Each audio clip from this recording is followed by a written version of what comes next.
Elməyə başladıq, başladıq. Demək, hazırsınızsa gəlin başlayaq bugünkü dərsə. Artıq nə edəcəyik? Xüsusilə təzə qoşanlar üçün ümumiyyətlə məlumat verirəm və hər kəs üçün köhnə bu indiki qrupun tələbələri üçün də. Bundan sonra artıq məsələn bildiyiniz kimi dərslər həftədə 3 dəfə yox, 4 dəfə olacaq, yaxşı. Amma bazar günün formatı fərqlidir. Bazar günü formatı məsəl üçün 2, 4, 6 keçdiyimizin arxası olmayacaq. Əlavə dərslər formatında olacaq. Bu köhnə qrupun tələbələrinə də aiddir. Və burada məntiq necədir? Mən hər bazar günü sizə fərqli mövzular üzərində işləyəcəyik. Hansı ki, davamlı olmaq məcburiyyətində deyil. Məsəl üçün birinci başlayacağıq RAG sistemlərindən. Bilirsinizsə ya, bilmirsinizsə bu gün başlayacağım nədir deyə. Sonra agentlər barədə danışacağam. Agentlər nədir? Ondan sonra MLOps tərəfi olacaq. Ondan sonra reinforcement learning tərəfi olacaq və s. və s. deyə. Hansı ki, bunu da etməyimin əsas səbəbi hardadır? Bunu demişdim, bu növbəti qruplarımda da baxmayaraq ki, 9 ay dərs keçirəm. Mən 9 ay yenə də mövzuları iyiləşdirə bilmirəm. Hansı ki, orada maraqlı mövzular var. Daha çox biznes tərəfində idarə olunan mövzular var. Onlar 9 ay iyiləşmir. Ona görə bu bazar günləri iyiləşməyən mövzuları, amma ayrı öyrənilə biləcək mövzuları göstərirəm. Birbaşa şey salmıram həftədə 4 dəfə arda-arda, çünki o məncə biraz kompleks olacaq başa düşməyiniz üçün. Və ümidi bu mövzuların özləri də maraqlıdır deyə düşünürəm. İndi burayla bağlı sualınız yoxdursa, gəlin yavaş-yavaş başlayaq. Görək nələr edə biləcəyik bu gün. Bu yox, hansısa bir sırasını mənə. Okay. Deməli, gəlin ekranı paylaşım, ondan sonra da buradan başlayaq. Allahım. Okay, əla. Deməli, gəlin ekranı paylaşım, buradan da davam edək. Bu arada bu hazırki qrupun tələbələri üçün deyim, bu əlavə tələbələr qoşulub. Bunlar hazır köhnə qrupun tələbələri bildiyiniz kimi.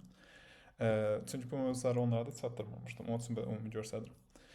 İndi gəlin buradan başlayaq görək nələr edə biləcəyik burada. Okay. Deyim ki, bugünkü mövzumuz olacaq RAG sistemlərinə bağlı olacaq. Bu RAG nədir, necə qurulurdu, arxitekturasıdır, biznes tərəfdə necə qurulurdu, nə üçün lazımdır və s. haqqında danışacağam. Çünki hazırda ekranı paylaşmışam deyə ümid edirəm. Hazırda bütöv şirkətlər fərqi yoxdur. Demək olar ki, istənilən bir şirkət, istənilən böyük bir şirkət hazırda RAG sistemlərini çox istəyir. Bir agentləri hər kəs çox istəyir, bir də RAG-ı çox istəyirlər. Ona görə də başlayacağım, dediyim kimi, bu həftə başlayacağıq RAG-dan. Bilmirəm neçə dərsimiz yeyəcək. Yəqin ki, 7-8 dərs RAG olacaq, 7-8 dərs olacaq MLOps, 7-8 dərs AI Agents, 7-8 dərs Reinforcement Learning, belə yəqin ki, davam edəcəyik. Nə qədər əlavə məlumat sala bildim, saldım. Əgər bilmirəm, vaxtım olsa, indi yenə yeni bir layihəyə göndərərlər mənə. Əgər asan olsa, bilmirəm, bəlkə həftədə 5 dəfə elədik, indi baxarıq, indi orada istəyirəm. Hər neysə, indi deyim ki, birinci mövzumuz başlayacaq RAG-dan. Görək RAG nədir? Yəqin ki, çoxunuz Spark-da artıq eşitmişsiniz. Onu bilməyiniz də önəmlidir. Gəlin və başlayaq. Deməli, burada bizdə bir neçə modullar olacaq. Birinci, bu gün Services'in Basic RAG, ümumidə RAG nədir, arxitekturası haqqında biraz, sonra Retriever. Bu gün bu ikisi haqqında danışacağam. Sonra vektor databazaları, LLM-lər, monitoring və evaluation, hansı ki, biznes tərəfi üçün dəhşət önəmlidir bu hissə. Bura bir şeydə qalacaq buradakı sözlərində də. İndi, gəlin başlayaq burada nələr var deyə. İndi, bildiyiniz kimi bizdə overall LLM-lər var, doğrudur. LLM-lər də hansı ki, qısaldışı nədir? Large Language modelləri. Hansı ki, bura nə aiddir? Bizim GPT, ondan sonra Gemini, ondan sonra bu Çinin R, nəsə bir adı var idi, unutdum. Hər nəsə, bu formatda bizdə müxtəlif LLM-lər var. Amma onlar limitlidir. Yəni onlar əslində bir çox şey görməkdə olduqca yaxşıdır, doğrudur. Yəni kod yazsın, olduqca yaxşıdırlar. Nəyisə bir tekst göndərən, summarize eləsin, olduqca yaxşıdırlar. Hansısa bir content yazsın, olduqca yaxşıdırlar və s. Amma biraz limitləri var. Hansı ki, RAG-ın əsas məntiqi bu LLM-ləri daha yaxşı eləməkdir, onlara yeni məlumat verməklə. İndi baxın, danışacağım yeni məlumat vermək nə deməkdir deyə. Və burada RAG-ın açılışı şeydir, Retrieval Augmented Generation. Yaxşı. Və əslində adı da olduqca məntiqlidir. Bu haqda biraz danışaram ki, daha yaşadığınızda qalsın. İndi, gəlin başa düşməyə çalışaq ki, ümumi burada LLM-lərdə limit nədir və ondan sonra da başa düşməyə çalışaq ki, bəs bu RAG arxitekturası bizə necə kömək edəcək deyə. İndi, burada, misal üçün, siz hansısa bir LLM-lə danışırsınız, misal üçün GPT, doğrudur. Ona sual verə bilərsiniz ki, nə üçün həftə sonları bu adı nədir? Biletlər çox bahadır otellərdə, doğrudur. Model və biraz reasoning-dirsə, qalib yeyəcək ki, həftə sonları daha çox insan şeydir, odur, budur və s. Ona görə daha bahadır, məntiqli bir cavab. Amma siz eləmə qayıdıb bir dənə spesifik sual versəz, desəz ki, okey, məsəl üçün bu oteldə nə üçün bu həftə sonu məhz bu həftə sonu çox daha bahalıdır deyə, ona böyük ehtimal elm düzgün cavab verməyəcək ya da hallucinate edəcək. Hallucination da odur ki, model cavab verir, amma cavab doğru deyil. Doğru kimin səslənən cavablar verir. Hansı ki, bu əslində çox böyük problemdir.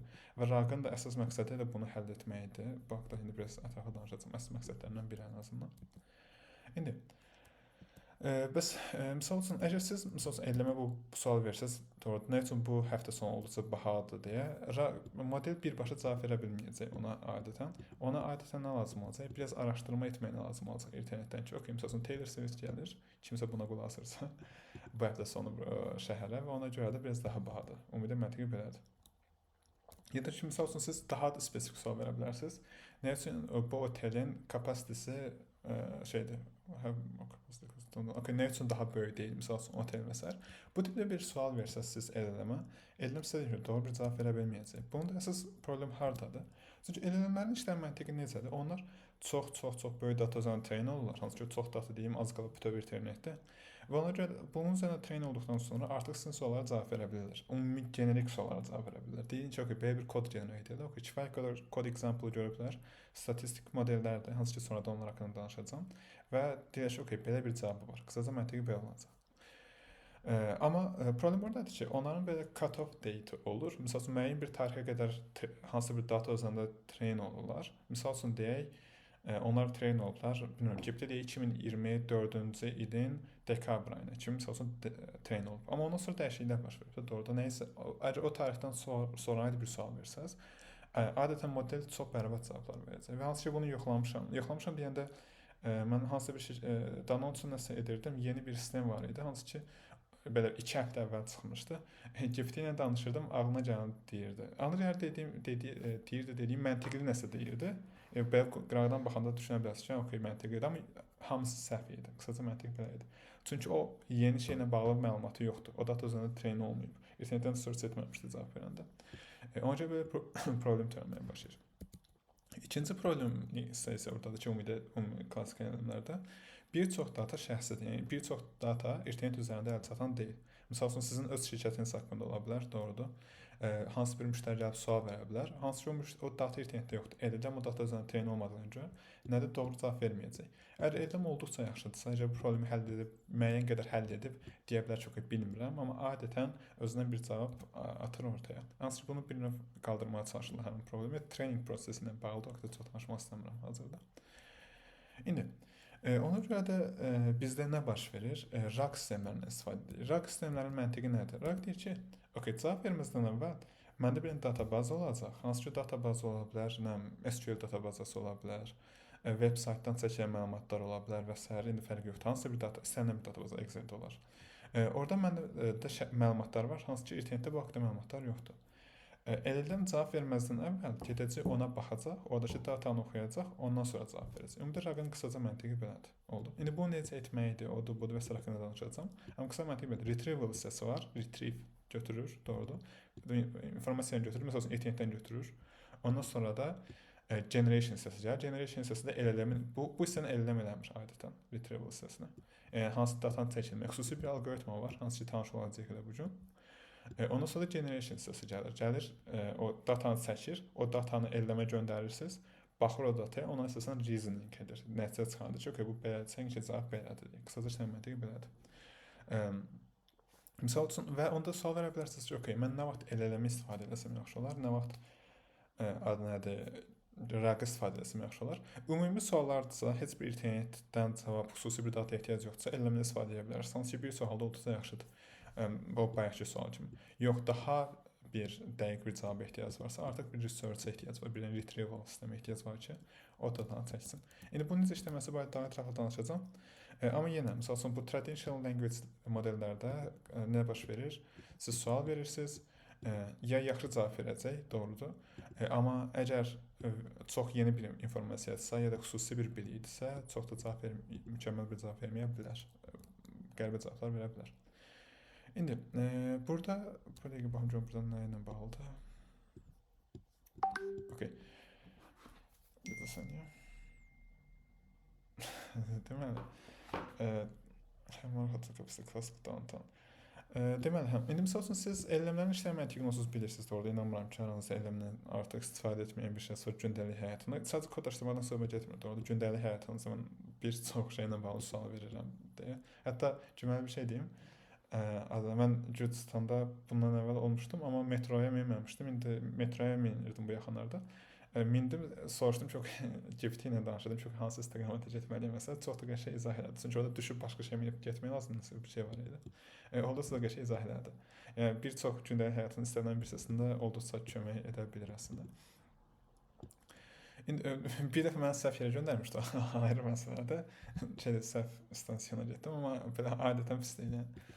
İndi elmlərin biraz qəribə tərəfləri var, onlar haqqında sonra danışmaq istəyirəm əslində, amma onlara olduqca kömək ola bilirlər. İndi indi məsələn siz bir dənə sual yazırsınız, prompt yazırsınız, doğrudur. Onu elləmə göndərirsiniz. Hansı ki, bu da bir riyazi modeldir. Hansı ki, bu haqqda danışacağıq, sıfırdan düzəldəcəyik bu yeni qrupun tələbələri üçün.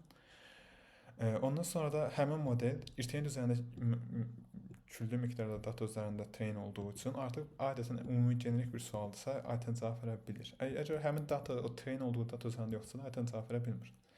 İndi o bayaq dediyim kimi, bəs elmlər hansı sualın cavabını bilmir? Private databazalarda, o şəxsi databazalardan məlumatların cavabını bilmir. Məsəl üçün, əgər bəzən bankda işləyir, məsəl üçün, doğrudan da işləyib ən azından. Nədir? Orada sizə lazımdır ki, bilmirəm, müştərilərlə bağlı suallara yəqin ki, cavab verməz, amma biznes barədə bəzi suallara cavab verməlidir. Nə bilim, müştəri yazır banka və o bank haqqında sizə bir sual verir. Okey, deyir ki, məndə kartla donub, bağlayıblar, nəyə görə olub bu və s. Bu tipdə bir şeydir, bilmirəm nə suallar verirlər orada. Ona adətən elm doğru cavab verə bilməz. Yəni ümumi bir şey verə bilər ki, okey, gedin bankınızla danışın, belə bir şey verəcək, doğrudur. Amma bankın istədiyi cavab bu deyil, daha dəqiq bir cavab istəyir. Hansı ki, onun üçün bəlkə private databazalara access lazımdır. Ya da ki, başqa hansısa bir informasiya çox internetdə çox yayılmamış bir informasiya ola bilər. Ya da ki, real time information ola bilər, təzəlicə dəyişmiş informasiya ola bilər və s. Hansı ki, elm train olmayıb. Bunların heç birində elm yaxşı cavab verməyəcəksə. İndi bəs biz necə edə bilərik ki, elinin bu suallara cavab versin, doğrudur?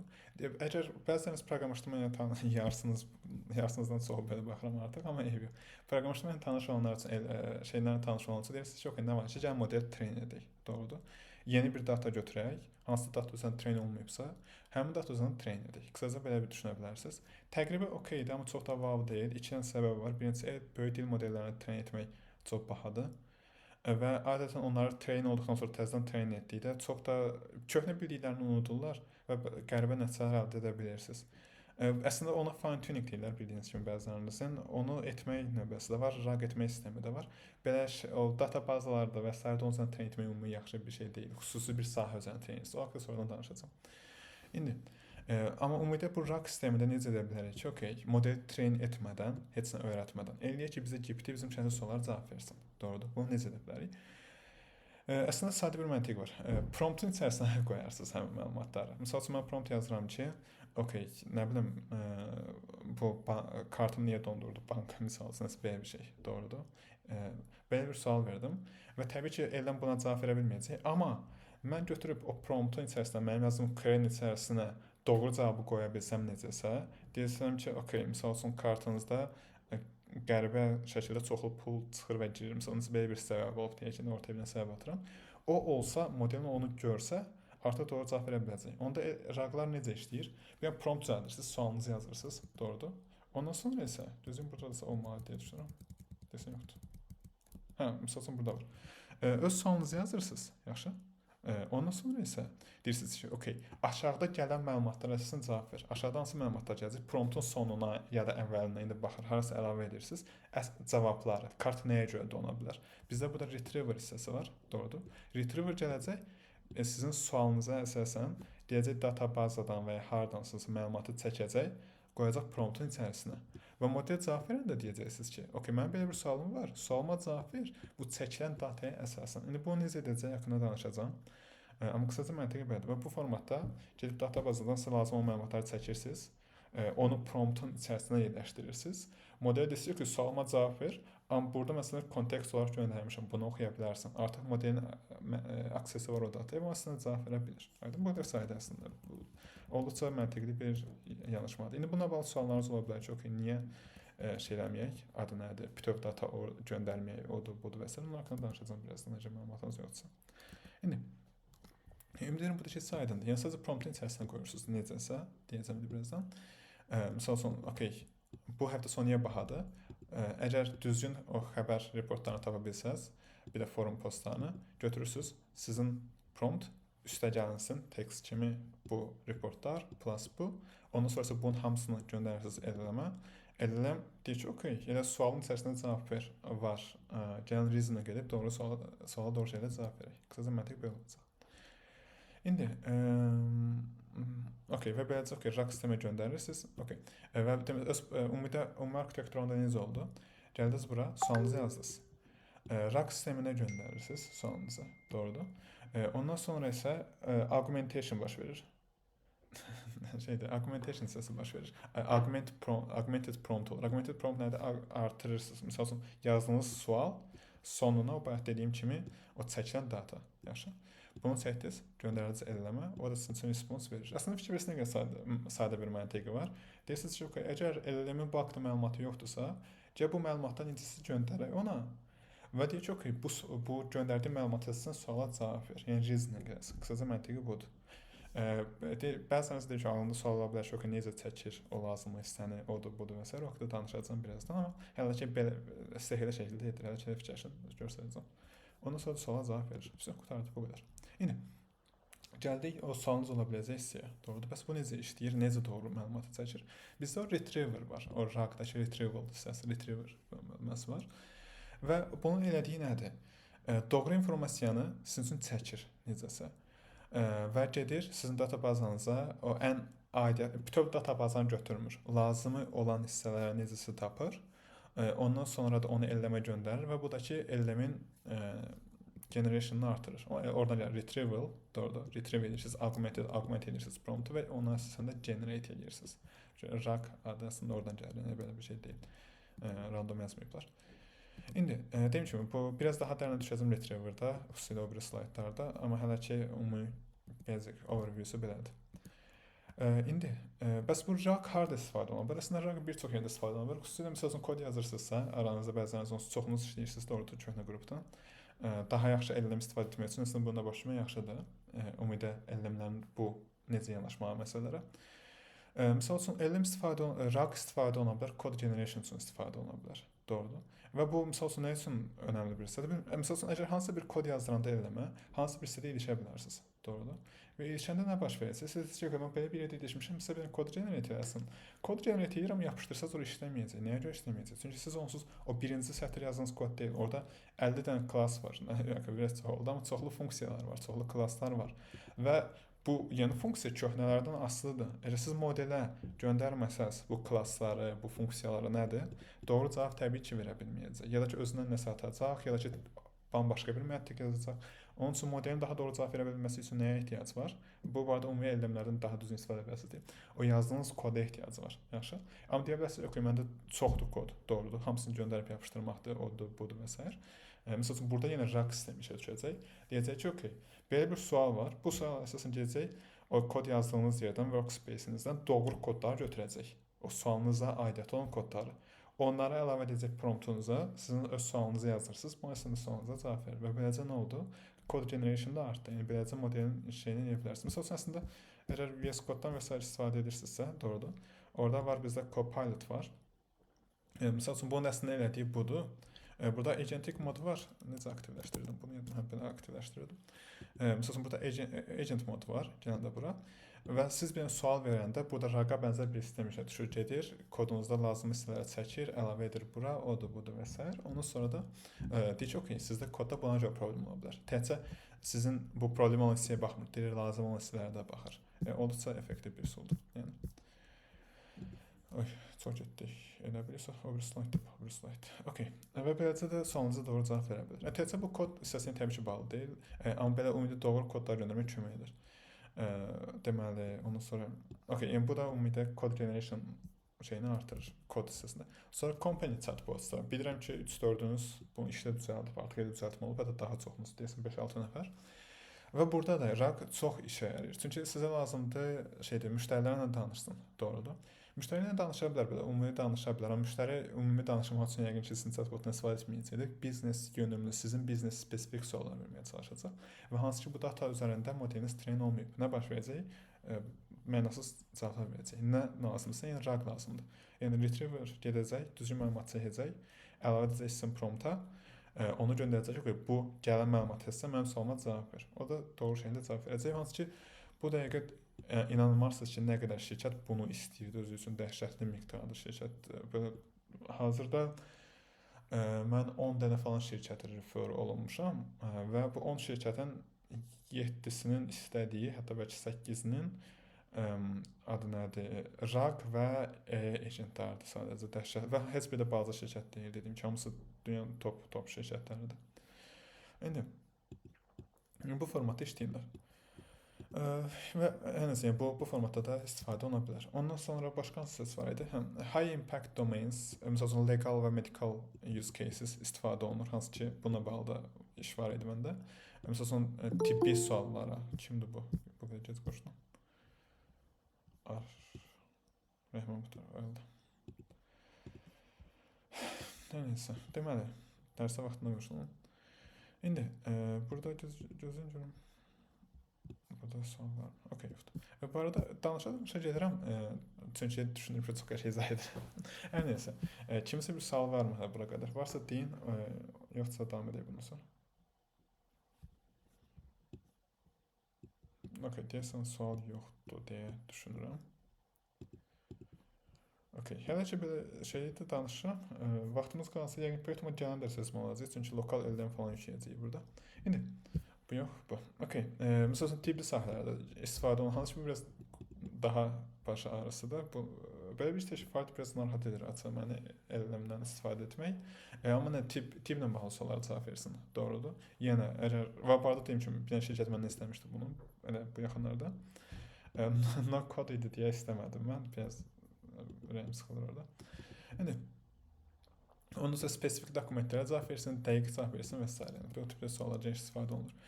Search engine kimiləsində istifadə olunur. İnternetdə hansısa bir suala cavab versin. Hansı ki, elləmə bu məqsədlə də bir növ istifadə edirlər. Sual verirsiniz və sualınızın cavabını görə internetdə baxır və çəkir. Hətta bunu deyim, gələcək. Ümumi bu tip işlərdə balaca elləmlər belə. Əgər bilmirsinizsə, deyim, elləmlər böyük və balaca ola bilər. Doğrudan əgər balacadırsa o qədər məntiq yürütmədə o qədər zəifdir. Amma belə əslində onlar olduqca yaxşıdır summarizationda və internetdən axtarıb cavab verməkdə və olduqca sürətlidirlər. Belə bunu da əlavə məlumat olaraq deyim. Deməli, məsələn, hansısa bir internetdən məlumatın çəkilib, ona sizin cavab verməkdir və s. O həmin şeylərin summarize olmasıdır. Bu tip işlərdə də olduqca effektiv istifadə oluna bilər. İndi daha personal işlərdə də istifadə oluna bilər. Sizin kontaktda və s. odur, budur və s. olduqca geniş şəkildə istifadə oluna bilər. İndi qısaca ümumi məntiq nə oldu? LLM plus sizin datanız, amma treyn eləmirsiniz sadəcə. İndi deməli, RAG-ın arxitekturası üzərində gəlin biraz gedək, ümumidə daha heç başa düşmək üçün nələr baş verir deyə. İndi yenə sizdə normal LLM istifadəsi necə olurdu? Prompt yazırdınız, LLM-ə gedirdi, GPT misal üçün, ondan sonra sizə bir response qayıdırdı. Amma RAG tipli sistemlərdə nələr baş verir? Prompt yazırsınız, retriever birinci işə düşür. Bu arada çox basic versiyası da ayrı. Ondan sonra deməli, knowledge base-dən gedib o databazanızda yoxsa hansı nədən istifadə edirsə, orada məlumatları çəkir. Gəlir relevant dokumentləri götürür. Ondan sonra bu gələn dokumentləri əlavə edir sizdə o sizin promptun üzərinə. Hansı ki, bu mənim sualdır, doğrudur. Ondan sonra da nə yazmışam? Here are the 5 relevant articles that may help you respond. Deyim ki, burada da əlaqəli 5 dənə şey göndərirəm, artikel göndərirəm. Hansı ki, suala cavab verməni kömək edə bilər. Ondan sonra da retrieve edəcəyim dokumentləri də əlavə edirəm bura və beləyə cavab verir. Argument edirik, ondan sonra elləmə göndərir. Yəni, hər halda elləmə gedir, sadəcə elləmə çatmazdan əlavə bəzi işlər baş verir. Ondan sonra responsu əldə edirsiniz. Ümumiyyətlə, RAG-ı istifadə etməyin üstünlükləri hardadır? Birincisi, məlumat əldə edirsiniz. Məlumatı əlavə edirsiniz, training datasında yox idi. Doğrudur, policies, updates və s. Hallucination azaldır. Hallucinations bayaqlar dediyim kimi nə baş verir? Siz elləmin bilmədiyi bir suala cavab verirsiniz, train olmadığı bir suala cavab verirsiniz. deməli, özündən nə satacaq? Hətta bildiyi bir suala belə cavab versəz, hansı ki görüb o datanı, amma yenə də hallucinate edə bilər. O da eləmələrin işləyən məntiqi ilə bağlıdır. Amma artıq nə vaxt ki, yəni deyim ki, bu öyrəndiyi data üzərində bir hallucinate edə bilər, özündən nə sata bilər o. Amma nə vaxt ki, RAG var, RAG hallucination bir xeyli aşağı salır, bildiyi suallarda belə. Çünki siz nədir? Birbaşa o lazımi dokumentləri əlavə eləmisiniz bura, o da grounding yaradır, şeyin qarşısını alır, o hallucination azaldır mümkün qədər. Model up to date eləyir yeni biliklərlə. Station bilmirəm necə pronons olunur, amma hər nəsə buna icazə verir. Hansı ki bu nədir? Əslində bunu istəyirlər, xüsusilə o tip sahəsində və s. Model suala cavab verir. Həmçinin də orada məqalə falan yazanda qeyd edirsiniz, məsələn bu 1 yazırsınız, o hardan link qoyursunuz ki, hardan götürmüşəm bu datanı. Buna da etməyə icazə verir. Hansı ki daha çox insanda özgüvən yaradır elləmə verdiyi cavablara qarşı. Nəyə görə? Çünki deyir ki, okey, bu sualın cavabı budur. İstəsən gedib baxa bilərsən bu hissəyə. Birin üstünə klikləyirsiniz, gedir o götürdüyü datanın bütöv dokumentini qaytarır orada. Və beləcə daha əmin ola bilirsiniz element cavabına. Hansı ki çox önəmlidir. Bu tipdə şeylər sizin dəhşət önəmlidir, xüsusilə biznes tərəfində önəmlidir.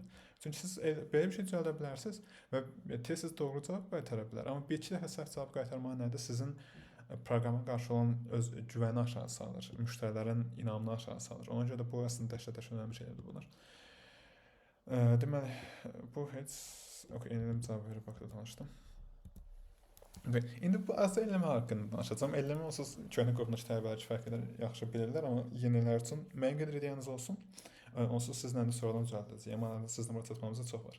Amma sadəcə elmlərin necə işlədiyini başa düşməyinizi istəyirəm. Elmlər sadəcə autocomplete, belə bir ifadə var. Elmlər autocomplete-də sadəcə on steroid istifadə edirlər. Yəni o telefonda istifadə etdiyiniz cümlənin sonuna gətirən məntiqlə az qala eyni şeylər, sadəcə çox daha güclü advans versiyası. Elmlərin eləməyə çalışdıqsa, GPT-nin eləməyə çalışdığı yeganə şey odur ki, növbəti sözü tapmağa çalışır. Aydındır. Elmlər are just fancy autocomplete. Məsələn, bunu verirsiniz və ondan sonrası bu verilənə əsasən statistik olaraq hesablayır ki, okey, hansı sözün gəlmə ehtimalı daha çoxdur. Aydındır. Məsəl üçün, hansı ki insan belində buna bənzər məsələ var da. What a beautiful day, the sun is. Məsələn, belə bir şey var. Yəni görməmiş çoxumuz nə deyirik? Shining deyirik də, parlayır. Doğrudur. Mənim promptum budur. Model bitirməyə çalışır. Deyir ki, shining ola bilər. Buna bir probability verəcək. Rising ola bilər. Buna bir dənə probability verə bilər. Out ola bilər. Hansı ki buna da çox, əslində istənilən bir söz probability verir. Sadəcə buna çox az bir probability verəcək, yəni. Buradan isə probability ilə bağlı qoyublar deyə ümid edirəm en azından. Misal üçün, what a beautiful day, the sun is exploding. Misal üçün, bu nədir? Qrammatik olaraq doğru bir cümlədir. Amma məntiqi çox wow deyil və hansı ki elmlər məsələn burada işə düşürlər. Belə təqrib mənasını başa düşürlər cümlənin statistik kompleks dilin arxasındakı kompleks riyaziyyatı belə deyib başa düşürlər. Amma əslində növbəti tokenə generate edilir. Növbəti sözü token sözə bərabər deyil, amma haqqında danışacağam. Deməli kompleks stores. Okey, misal üçün deyib bu böyle dil modeli nə edir? Hansı sözlər daha tez yan-bayan gəlir? Hansı ki o telefondakı şeyin etdiyi məntiq budur bu arada. O WhatsApp-da və s. Nəsə yazırsın, növbəti sözün nə olacağını təxmin edir. Onlar elm deyil bu arada. Onlar sadəcə n-gram modelləridir. Deyir ki, okey, buradakı məlumatı əsasən mən düşünürəm ki, bu sözlər tez yan-bayan gəlir. Yəqin ki, növbəti söz budur. Yəni, elm də bu məntiqdən istifadə edib növbəti sözü tapmağa çalışır. Burada da what a beautiful day, sun is shining in the sky. Doğrudur. Və bu formatda bunu tapır. Bunu tapandan sonrası bunu tapır. Bunu tapandan sonrası... Əslində necə baş verir? Biraz azca dayanaq düşün. Bəzən verirsəm eybi. Bunu verirsiniz. Doğrudur. Model buna əsasən bunun əvvəl gördüyü datasını hesablayır ki, okey, bundan sonra shining sözün gəlmə ehtimalı yüksəkdir. Aydındır. Bu sözü generate edir. Ondan sonra isə bu çıxan cavabı təzədən qaytarır özünə, amma bu səfər cümlənin sonuna bu shining əlavə edir. Deyir ki, bu cümlə budursa, bundan sonra nəyin gəlmə ehtimalı yüksəkdir? Deyir ki, bundan sonra bunun gəlmə ehtimalı çoxdur. Sonra təzədən özünə qaytarır. Burada fikir verirsiniz, əslində yavaş bir prosesdir və ağır bir prosesdir bunun özü də. Ona görə əslində bu OpenAI dayanmadan GPU almağa çalışır. O da ayrı bir mövzudur, haqqında sonradan danışarım. İndi sonra qayıdır və belə davam edir. Aydındır. Deməli, və tokenlər, deməli, token sadəcə nədir? Sözün bir hissəsi. Misal üçün, adətən D bir dənə tokendir, Sky bir dənə tokendir, amma şərt deyil ki, bir söz bir token olsun, misal üçün. Burada bir söz bir neçə tokendən də ibarət ola bilər. Bu məntiqi və s. bəzəniz bilirsiniz, bilməyənlərlə də sonradan danışacağım bu mövzuya çatanda. Və ümumilikdə elmlərin içərisində adətən 10 mindən 100 min arasında token olur, train olduqları. Deməli, hansı sözü daha çox görsələr, hətta bütöv bir token kimi qalır. İndi, okey, və ümumiyyətlə, misal üçün necə baş verir? Cümləni göndərdiniz, model probability'ləri hesablayır. Deyir ki, misal üçün, Shining'in gəlmə ehtimalı, nə qədər şey bir highlight eləmək olur. Shining'in gəlmə ehtimalı yüksəkdir, Rising'in gəlmə ehtimalı pis deyil. Bunların da gəlmə ehtimalı var, doğrudan, amma çox az, misal 0.0001, məsələn, belə bir ehtimal qaytarır və buradakı ehtimala görə əsasən hesablayır. Əgər greedy approach-u seçsəz, greedy approach-dakı az göz, ən yüksək ehtimal seçsəz, okey, bunu qoyacaq, sonra növbəti söz belə davam edəcək. Ondan sonra bu sözü tapdı, doğrudan əlavə elədi. İndi bunu təzədən özünə qaytarır. Deyir ki, okey, indi bundan sonra nə gələ bilər? Yəni probability-ləri assign edir, ona sizin cavabı sizə qaytarır. Bunlar autoregressiv modellər deyirlər, dayanmadan özünü feed edir. Self-influencing modellər. Və bu əslində davam edir sadəcə. Misal üçün, şərt deyil ki, Shining desin, doğrudur. Misal üçün, sun is warming deyə bilər, doğrudur. Ondan sonra isə bu sözün gəlmə ehtimalı yüksək olacaq. Bunu hesablaya davam edir sadəcə. İndi, okey, elmlərin öyrənmə məntiqi isə nədir? Onlar milyonlarla parametrlərdən ibarət olur, doğrudur və həmin onlar çox böyük tekst üzərində, internetdəki az qala bütöv data üzərində icazəsiz şəkildə train olurlar və beləcə elmlər əldə edirsiniz.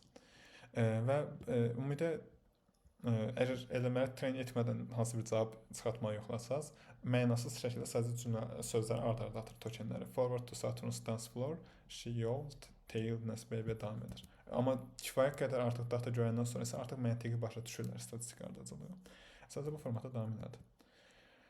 İndi, okey, indi isə növbəti hissə bu elmlər nə üçün hallusinate edir? Bunu başa düşmək önəmlidir. Onların hallusinate etmə səbəbləri oradadır ki, deməli, train olduqları əslində üsuldan asılıdır. Sadəcə bura görə nə yazıblar, ona baxaq.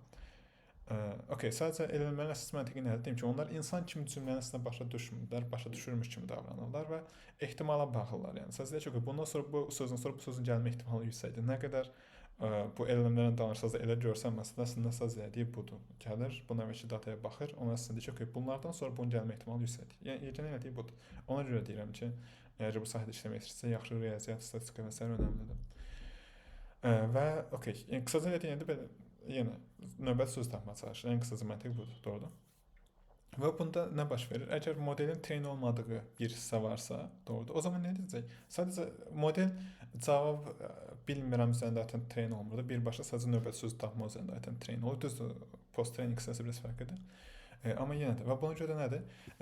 Düzgün səslənən, amma doğru olmayan cavablar verəcək. Və dediyim kimi, bu əslində tez-tez baş verir. Xüsusilə dayanmadan yeni eləməyə çalışırsınızsa budur. Və ümumiyyətlə yəqin ki, görmüsünüz, bəzən elmlərdə olur. Çox yanlış bir cavabı çox əmin şəkildə deyə bilir özünə. Və hansı ki, bu biraz problemlidir.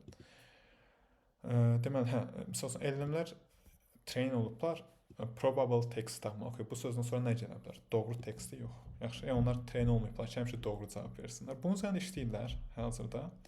Amma hələ də çox da bir nəticə əldə etməyiblər. Çünki biraz ağır proses. Training datası hazırlamaq biraz baş ağrısı olar burada. Hazırlayırlar, amma çox vaxt alacaq deyə düşünürəm. İndi, okey. Bəs bu RAG necə problemi həll edir? RAG sadəcə deyir ki, okey, mən artıq cavab verməzdən əvvəl o düzgün məlumatı çəkəcəm. Aydın artıq nədir kontekstdə bu məlumat var. Ondan sonra da bu əslində suala cavab verəcəm. Qısaca məntiqi belə olur.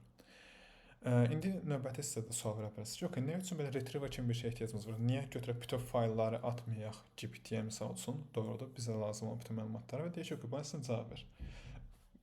Bunun bir iki pis tərəfi var.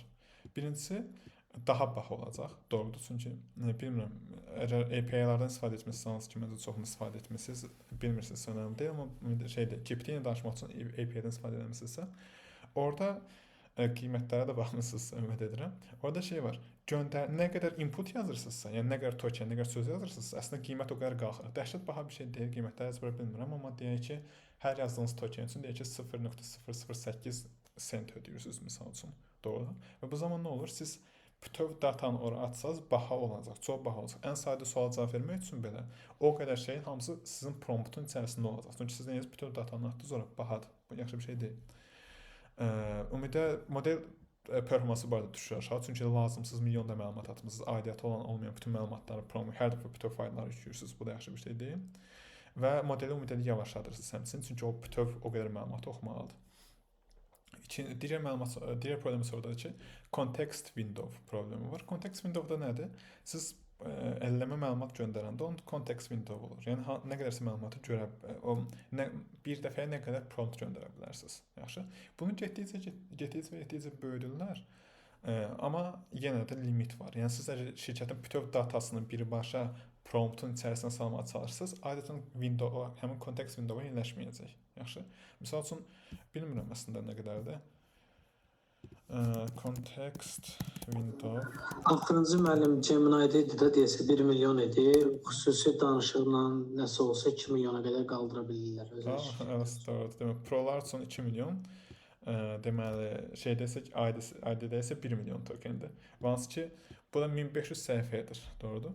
Hansı ki, bu fikirləsə olduqca güclü bir modeldir. Hazırda top modellərdən biridir. Olduqca yaxşı nəticə göstərə bilər. Amma yenə limitlidir. Əgər sizdə dəhşət çox məlumat varsa, birinci sonra yerləşməyə bilər. Aydındır. Daha böyük modellərin daha çox context window var, amma yenə də bir yerləşməyə bilər. İkincisi də ki, yenə lap yerləşsə belə hansı ki 1500 səhifəlik şey var. Doğrudur. Adətən siz nə qədər çox kontekst göndərsiniz, performans yenə də düşəcək aşağı. Çünki yenə 1500 səhifə göndərmişsiniz modelə. Bu 1500 səhifə arasında ancaq ona lazım olan hissəni tapmalıdır. Hansı ki, onun özü də bir ayrı problemdir. Yenə daha baha olacaq funksiyası haqqında danışdım. Həm də performansı və s. salırlar. Və ümumiyyətlə balaca modellərin isə adətən hansı ki, balaca modellərdən istifadə edə bilərsiniz, istifadə də olunur. Onlarsa ancaq bir neçə min token yerləri var. Böyük modellərin isə milyonlarla, hansı ki, burada görə bildiyiniz kimi. Okay. Burada reklam idi. Deməli, ondan sonra gəlin başqa hansısa haqqında danışacağım. İndi introduction to information retrieval. Okay. İndi bu sən artıq keçəcəm. İndi qısaca retriever şey kimi düşünə bilərsiniz. Sizdə çoxlu data var, yaxşı kitabxana kimi. Və o data müəyyən hissələrə bölünəcək, sectionlara bölünəcək və orada kitabxanaya baxan şəxs sizə kitabları tapmağa kömək edir. Ümumiyyətlə retriever də məntiqi burdadır. Çoxlu sizdə dokumentlər var databazada. Sizə lazım olanı axtaracaqsınız necəsə, ondan sonra lazım olanı götürəcəksiniz, əlavə edəcəksiniz. Yəni sizdə 1000 dənə fayl varsa, 1000 dənə faylın hamısını əlavə etmirsiniz context window. Ancaq lazım o kiçik hissələri əlavə edirsiniz. Və həmin retriever də sizin sual mənasını başa düşməyə çalışacaq, düzgün hissələrə baxacaq və sizin datanızı qaytaracaq sizə bu formatda. Deməli, misal üçün indi buradakı hissəyə gəlsək, how can I make New York style pizza at home sual versəz, birinci bu retriever düşəcək. Deyəcək ki, okay, bu sual mənası nədir, məntiqi nədir və hansı dokumentlər mənim databazamda bu suala cavab verir. Gələcək bilər dataya baxacaq, okay, buna baxa bilər, buna baxa bilər, buna baxa bilər və s. Deyəcək ki, məntiq yürütməyə çalışacaq ki, hansı dokumentlər bu suala cavab verir, o dokumentləri götürəcək və databaz retriever şeyini əlavə edəcək. Və deyəcək ki, okay, misal üçün, burada probability verəcək, deyəcəm bunu necə hesablayır. Deyəcək ki, Pizza Basics, okay, bu böyük ehtimal mənim sualıma cavab verir. Gəlin bunu götürək. Gəlin bunu da götürək. Misal şərt deyib birini götürəsiniz. Adətən 5-15 arası götürürlər. İndi burada bir iki dənə trade-off'lar da var. Bu trade-off'lar barədə danışacağım, ondan sonra davam edək. Misal üçün sizdə retriever düzgün şeylərə çəkə bilməlidir. Doğru bütöv dokumentləri çəkməməlidir. Retriever məntiqi olmalı ki, düzgün dokumentləri çəksin, düzgün olmayanları da atsın qırağa. Aydındır. Bu onsuz dedim, bu mənasız da. Return single highest ranked document. Okay. Ondan sonra bu haqqında sonra danışacağam. Onsuz məntiqidir. No perfect solution. Okay. Okay, bunları keçirəm, bunlar onsuz. Orada növbəti danışacağam. Ascending database. Okay, və burada retriever şərti deyil ki, sırf databaz olan işləsin. Retriever ola bilər internetdən məlumatı çəksin. Yaxşı. Məsəl üçün gələ bilər orada sual verə bilərsiniz. Çünki yenə o həmin data bəlkə internetdə var, bəlkə sizin veb-saytda var, bəlkə hardasa var, doğrudur. Amma o data üzərində yenə train olmayıb, çünki yeni datadır və s. Ümumiyyətlə yeni data olmasa belə ümumiyyətlə şeyi azaltmaq istəyirsiniz. O hallucination azaltmaq istəyirsiniz. İnternetdən məlumat çəkə bilərsiniz və ya şeydən, öz databazanızdan necə şəxsi məlumatlardırsa. Deməli, indi bu arada onsuz sizlə relational database-lərlə tanış olduq. Doğru, PostgreSQL-dən istifadə edirik. Çox geniş şəkildə də istifadə olunur bu relational databazlar. Amma raqlarda relational databazlar vektor databazlarından istifadə olunur. Bu da əslində sürətlə bağlıdır. Bunlar optimize olunub vektorlar üzərində işləməyə. Bunun haqqında indi sonradan ətraflı danışacağım. Bu ehtimal bu gün necə vaxtımız qalsa. Və raq istifadə edirsə vektor databazlarını istifadə etməyə ehtiyacınız var. İndi data is private, recent, okay, retriever element document. Okay, все. Bu səs bu qədər. İndi növbəti slaydı keçəcəm. Amma buna kimi kimisə bir sualı varmı bura qədər? Hamınız aydındır. Okey, tamam. İndi bu arada bu günə yəqin ki kod hissəsi çatmayacaq, kodu gələn dəfə yazacağıq. Amma gələn dəfə üçün mən bir əgər LLM-dən istifadə etmək istəsəm, fikir versək burada LLM qaçılmaz bir hissəsidir. Doğrudan LLM burada operation sistemi kimi bir şeydir hazırda bizdə. Onu bizə mütləq lazımdır. Məsəl üçün nə istifadə edirik? GPT-dən istifadə edə bilərik. Sadəcə API-dən istifadə etmək lazımdır. API ödənişlidir. Məndə ödəniş, əslində məndə var orada nə qədərsə balans. Amma sizin ödəniş etməməyiniz üçün gəlin belə deyək, lokal versiyadan istifadə edək, lokal LLM-dən istifadə edək. Yaxşı. Onun üçün da nə edəcəyik? Lokal LLM-lər üçün burada GPT düşünün, onun lokal versiyası. Yaxşı, hələ ki belə fikirləşə bilərsiniz. Yəni lokal şəkildə işləmək olur. Burada Olama proqramı var bu formatda. Hansı ki bunun içərisində çoxlu deməli hazır modellər var. Məsəl üçün bu hazırda mən GPT-dən istifadə etmirəm. Gəlib bura ad nədir? Burada məsəl üçün bir model yükləmişəm. Yoxsa yükləməmişəm. Hansı bir model yükləmişdim, bilmirəm hansıdır. Desə bunu yükləmişdim. Yox, bu cloud modellərdir. Okey, bilmirəm hansı model. Bunu yükləmişəm. Okey, tamam. Məsəl üçün artıq öz kompüterimdə bir model var, doğrudur. Və artıq mən bunu istifadə edəndə bu məlumat internetə getmir. Əslində birbaşa bu LLM mənim kompüterimdə can olur. Aydın buna lokal LLM-lər deyirlər və daha şəxsi məlumatları saxlaya bilirsiniz. Məsəl üçün hansısa biriniz elə bir yerdə işləyirsiniz ki, şəxsi məlumatlar paylaşmaq olmaz, odur, budur və s. bu formatda götürüb modellərdən istifadə edə bilərsiniz. Bu daha yaxşıdır. Məsəl üçün hello, how can I assist you today və s. Onun üçün gəlin sizə zəhmət olmasa bu Olamanı yükləyərsiniz. Orada sadə bir məntiqi var. Hansı model lazımdır? İndi əmin deyiləm. Çünki təbii ki bu modellər ağırdır, doğrudan. Nə qədər yüngül model istifadə etsək, o qədər zəif olacaq model. Amma nə qədər güclü model istifadə etsək də, o qədər güclü bir kompüterə ehtiyac var. Məsəl üçün məndə kompüter 16 RAM var. Hatırlamıram hansını yükləmək olar. Burada documentation var, izah edirdi. Maksimum neçə götürə bilərəm deyə 16 RAM varsa məndə. Məsəl üçün məndə budur. Deyəsən götürə bildiyim ən böyük buydu, yaxşı olan modellər arasında. Çoxumuzun istəyəcəm ki, eyni model olsun. Gəlin belə deyək. İnanmıram hamınızda 16 RAM olsun. Aranızda kimlərdə, ən az kimdəsə 8 RAM var? Bunu GPU VRAM olmadan istifadə edə biləcəyik. Elə biləcək bəli. Tamam. Məndə 8-dir personalda. Okey, tamam, süper. Onu 8-dən bağlı bir şey baxmağa çalışarıq. Axırında burada Mistral'ın o modeli var. Aha. 24 B-də hansıdır. Onu Olama ilə run elədim. Kompüter çöktü. Öz kompüterin neçədir RAM-ınız və s? Öz kompüterimdə eləmədim, işin kompüterini elədim Mac-də. O belə getdi də, yəni terminal dondu qaldı. Ondan sonra force quit atdı. Nə qədər şey var idi, göstəricilər həmin Mac-in? Açıq yalan deyirəm, baxıb deyərəm, bilmirəm. Ona baxma. Mən səhv eləmirəmsə 27 milyarddan yükləmişəm 2 dəfə, hansı heç yadımda deyil. Götürdüm məndəki onu. İndi o yenə. Amma sadəcə şey çatmadı. Gemini free tire option deyil. Amma free var o da ödənişsiz versiyası? Az, limit azdır, amma 2 Pro'larda göstəriblər free tire deyəsən. Okey. Ona baxa bilərəm, amma əslində o daha yaxşı olar. Birbaşa API ilə istifadə edə bilərik. Amma bu da olar. İndi API hər ehtimala qarşı yükləyin, onda mən baxaram görüm o free necə işləyir deyə, ümumiyyətlə varmı və nə qədər bizə şey verəcək. Mən bir dənə də məsləhət vermək istəyərdim. Azure e-mailləri üçün $100 kredit verir. Bir də onların API-lərından, OpenAI modellərindən və s. istifadə eləmək olur. Amma e-maili varsa. Okey. Kimlərdə var bu? Məndə var Edu-maili. Okey, gəlin belə deyəndə. Okey, tamam. Onda baxaq görək olmaşallah. Əslində şey deyə bilərik deyəcəm. Kimdə şey varsa, ad nədir? Bu Edu-mail varsa ondan istifadə etsən. Kimdə yoxdursa da bu Gemini-yə bax. Onlar əslində çox qarışıq olacaq. Bunu fikirləşərəm mən görüm nə edə bilərik deyə. Bu əslində lokal eləmlərdə istifadə etmək maraqlıdır. Sadəcə bunların cavabı pisdir deyə, xüsusilə 8 RAM-dan necə bir cavab çıxacağına qarşı heç bir ümidim yoxdur. Onun haqqında Müəllim, pis müəllim, əlbəttə ki, Azərbaycan dilində danışmaları çox qəliz olacaq.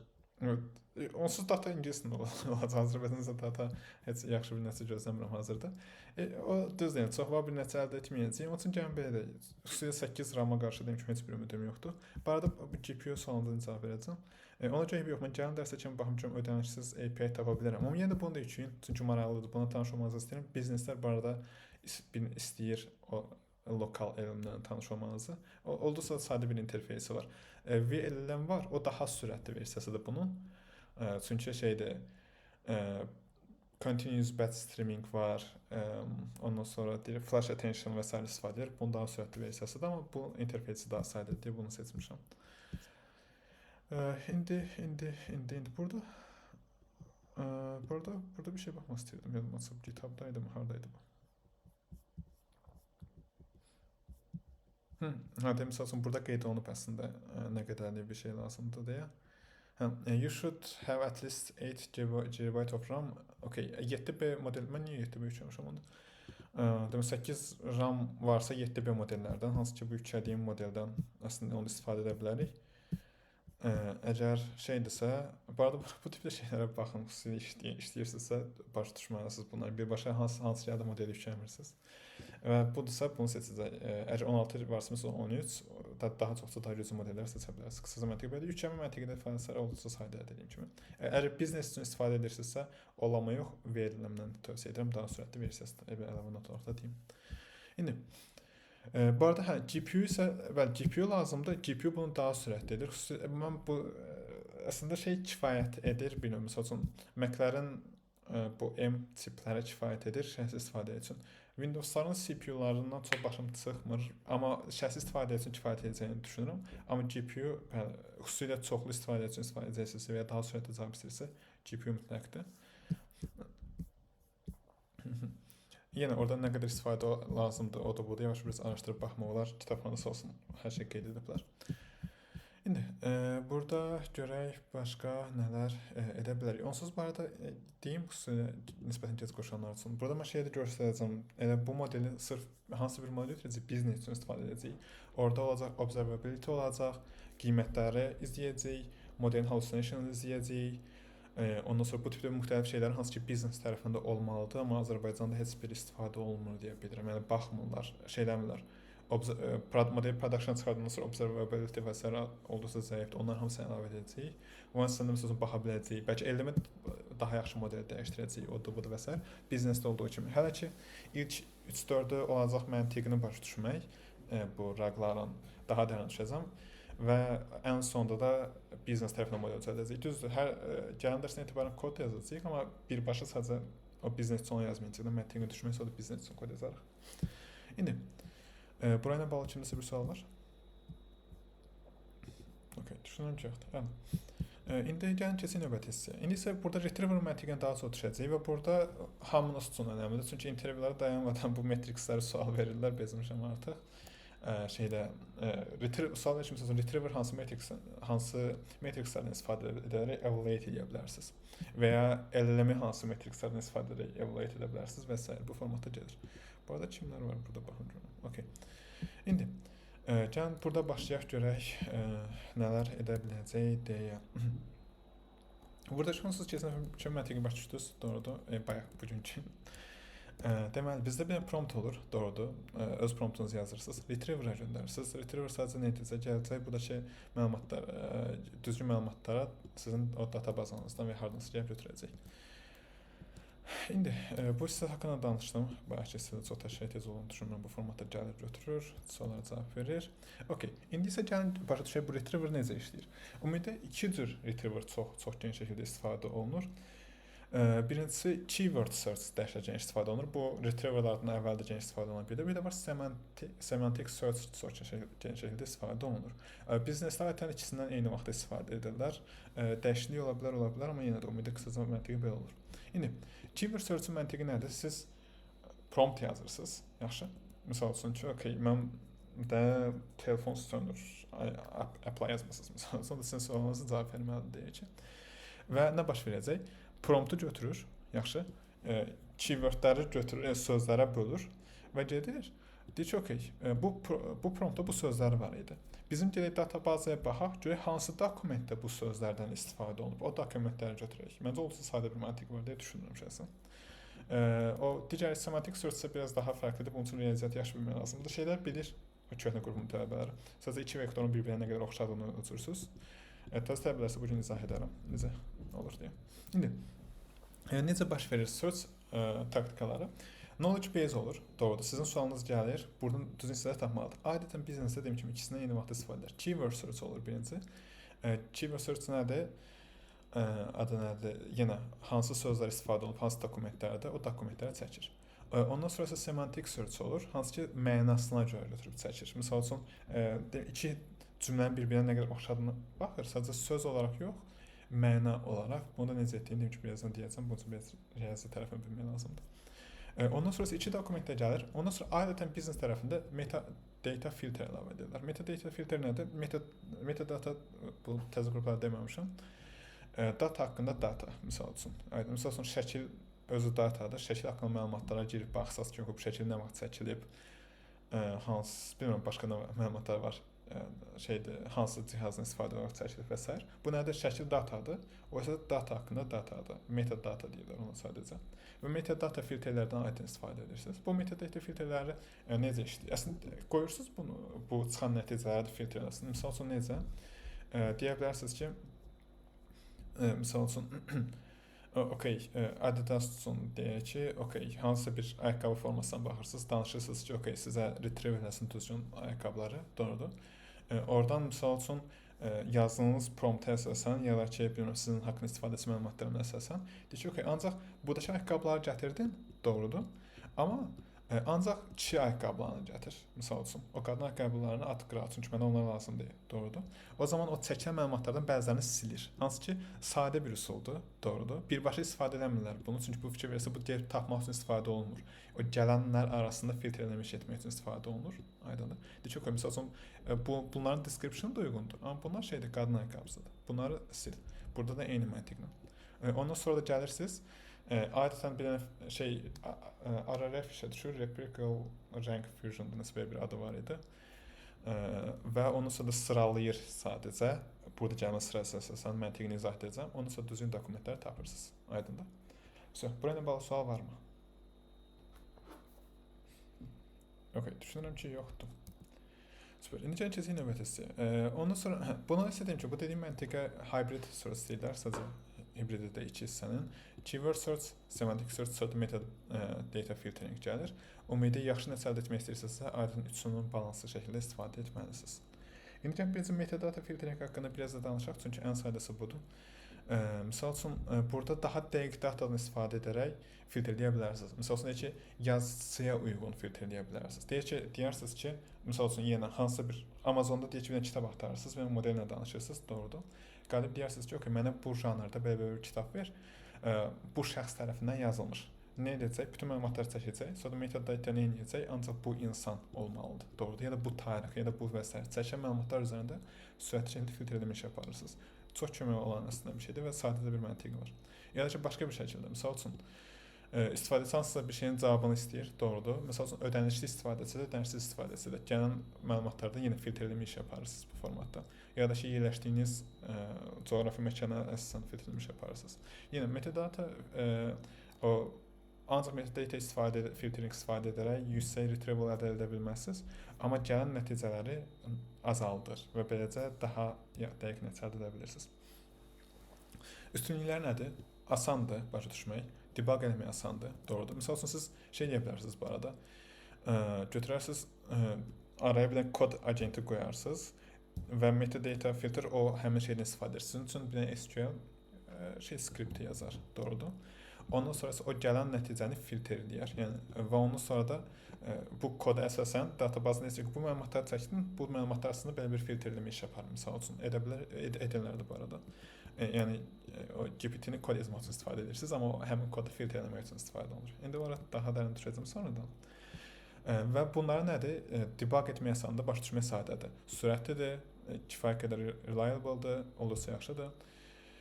Və ciddi retrieval qaydaları var, hansı ki, filtr kriteriyasına uyğun gəlir. Mənfi tərəflər hardadır? Əsl search deyil, yəni təkcə bunu istifadə search edə bilməzsiniz, tək başına bir şey yaramır və kontenti və s. ignore edir və rankingdə və s. də kömək eləmir. Yəni üstünlüklər var, mənfi tərəflər var, onun üçün həmişə digərlərindən bir işdə istifadə olunur, amma belə kömək edir. İndi gəlin bu keyword search-a baxaq.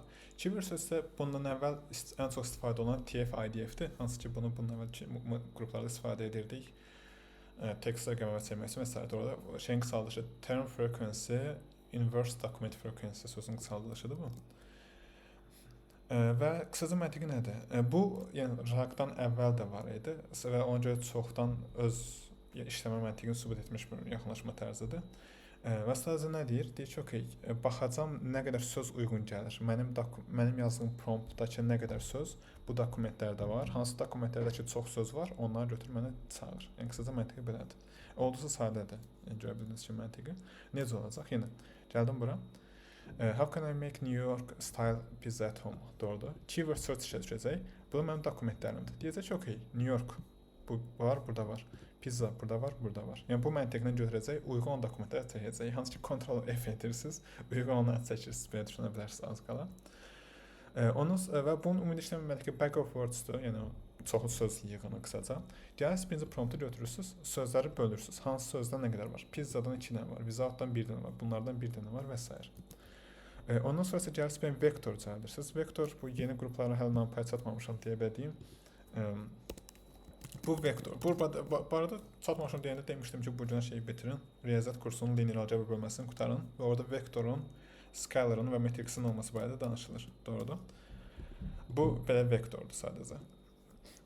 İstiqaməti var. İndi və bu formatda belə vektor yaradır. Doğru, kimsə kursa baxmayıbsa bitirsin, o zəhmət olmasa demişdim ki, onu bitirin. Və belə sparse vektor yaradır. Sparse da belə boşluqlar, yəni belə aralı vektorlar. Məsəl üçün nəyə görə? Sizdə back of words var, o çoxlu söz yığını var. Doğrudan promptda isə bütöv sözləri istifadə edirsiniz də ingilis dilində olan və s. Məsəl üçün making sözü istifadə olunub, pizza sözü istifadə olunub, cake sözü istifadə olunmayıb, pen sözü istifadə olunmayıb. Aydın. Sadəcə hansı sözlər istifadə olunub, onları işarələyirsiniz, nesdən istifadə olunub. Hansı sözü istifadə olunmayıb, sadəcə 0 qoyacaqsınız. Bu da sadə. Belə bir metoddan istifadə edirsiniz.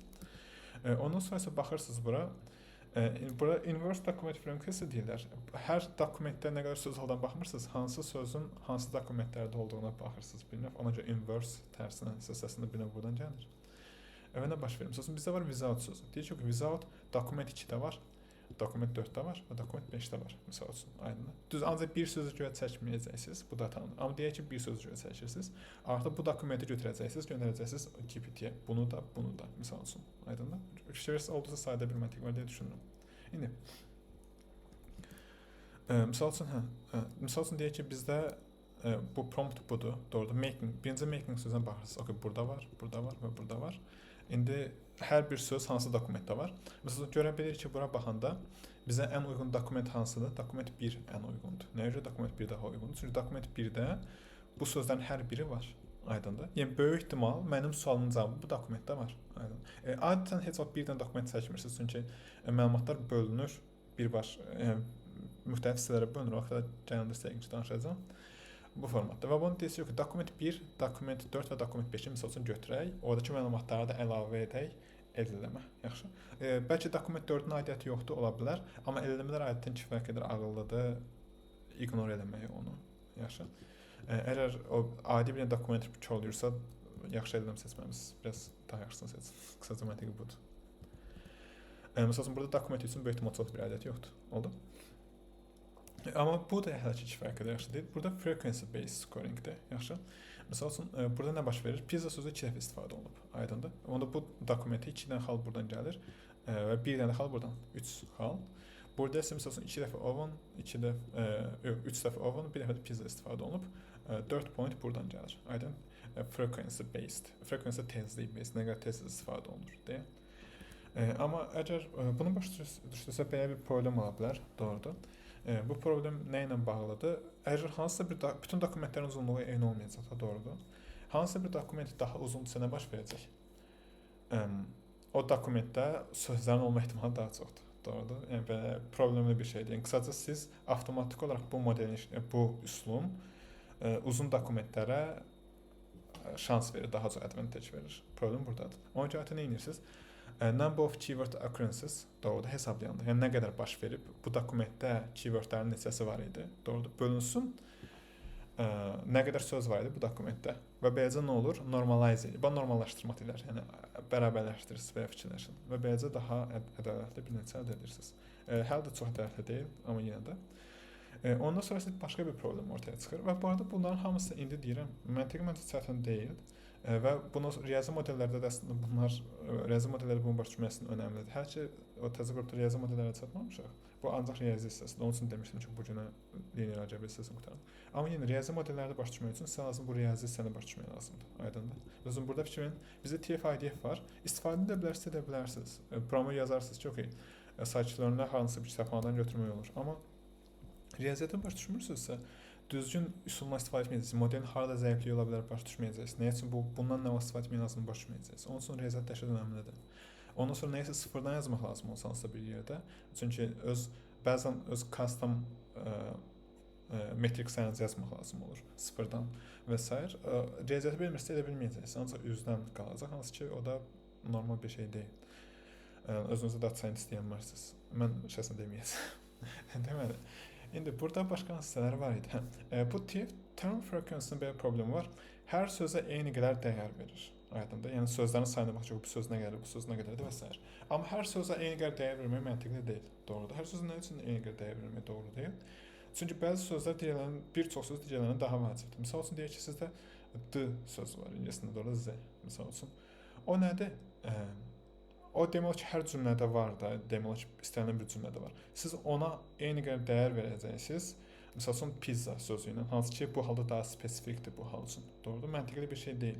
Siz bəzi sözlərə daha çox diqqət verməlisiniz, bəzənə daha az diqqət verməlisiniz. Tez-tez daha sadə məntiqi, tez-tez onunla istifadə olunan sözlərə daha az diqqət verməlisiniz. Az istifadə olunan sözlərə isə daha çox diqqət verməlisiniz. Doğrudur, qısaca məntiqi belədir. Və onun üçün də bizdə bu hissəsi var, bu bayaqca dediyim hissə vurulsun.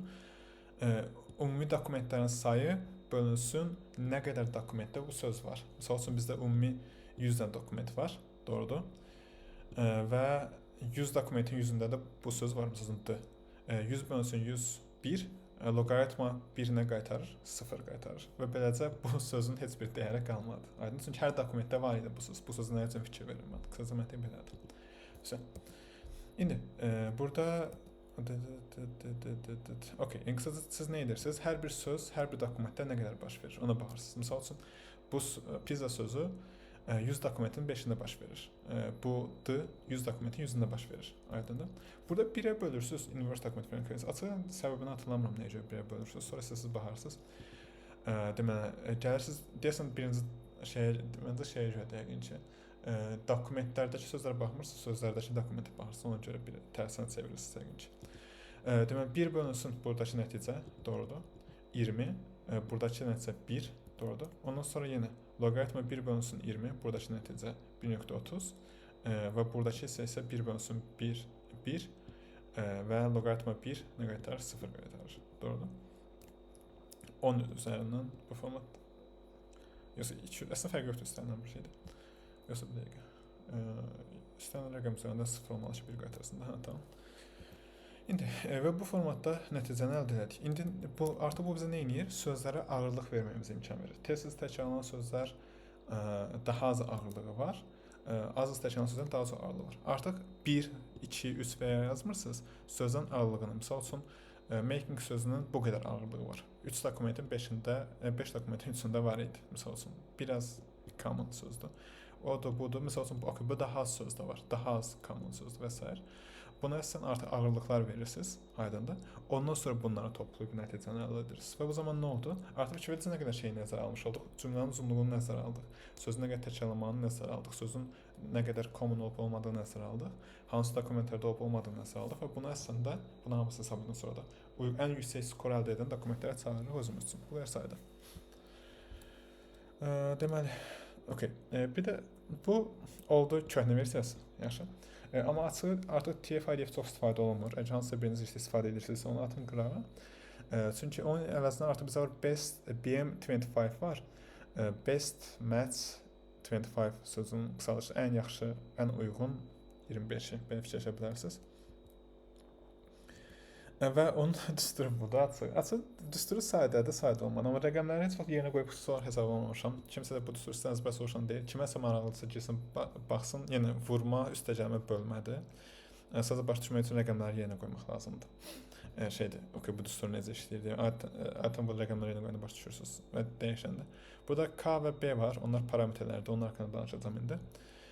Bu isə IDF-dən əldə etdiyiniz inverse document frequency, term frequency, K, bu haqqında danışacağım, term frequency və bu formatda qoyub əslində hesablaya bilirsiniz. Bu bayaqçıdır, TF-IDF. Sadəcə daha yaxşı bir variantıdır. Belə fikirləşin, DSM-yə görə daha yaxşı variantıdır. Burada yenə score qaytarır hər bir nəticə üçün. Ondan sonra isə ən sondakı nəticələrin hamısını toplayır.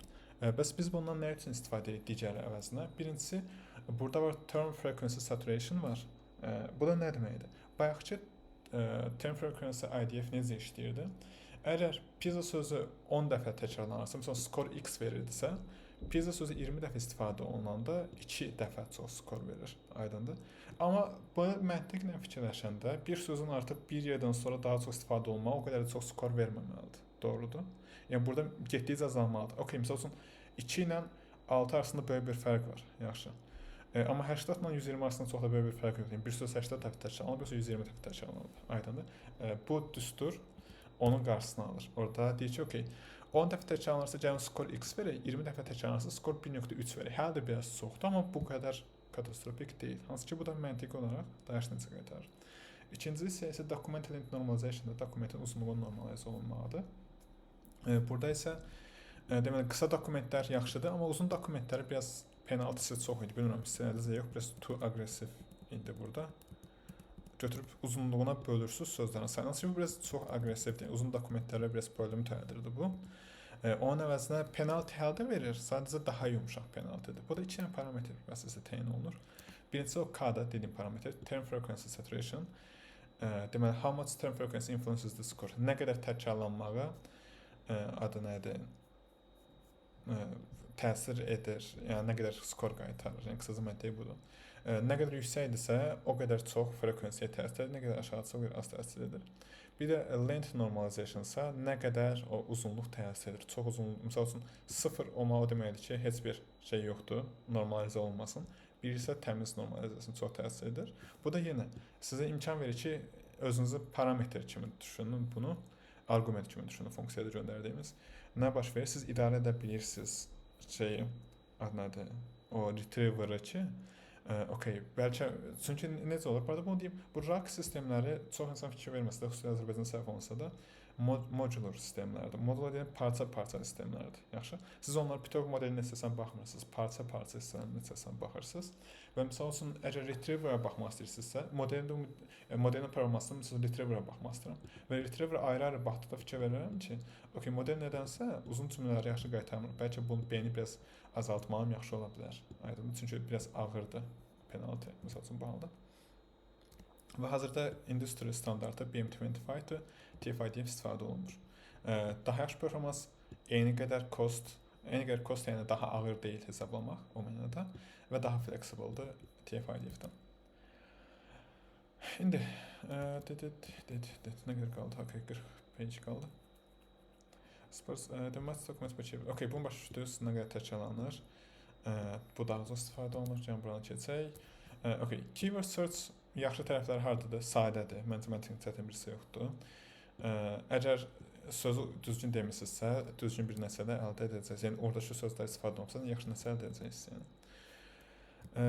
Deməli, amma ikinci bir problem var. İkinci problem hardadır? İndi isə növbəti bir retrieval-a keçəcək. Hansı ki, indi bu haqqında danışacağam, nəyə görə fərqlidir deyə. Bura qədər kiminsə bir sual varmı?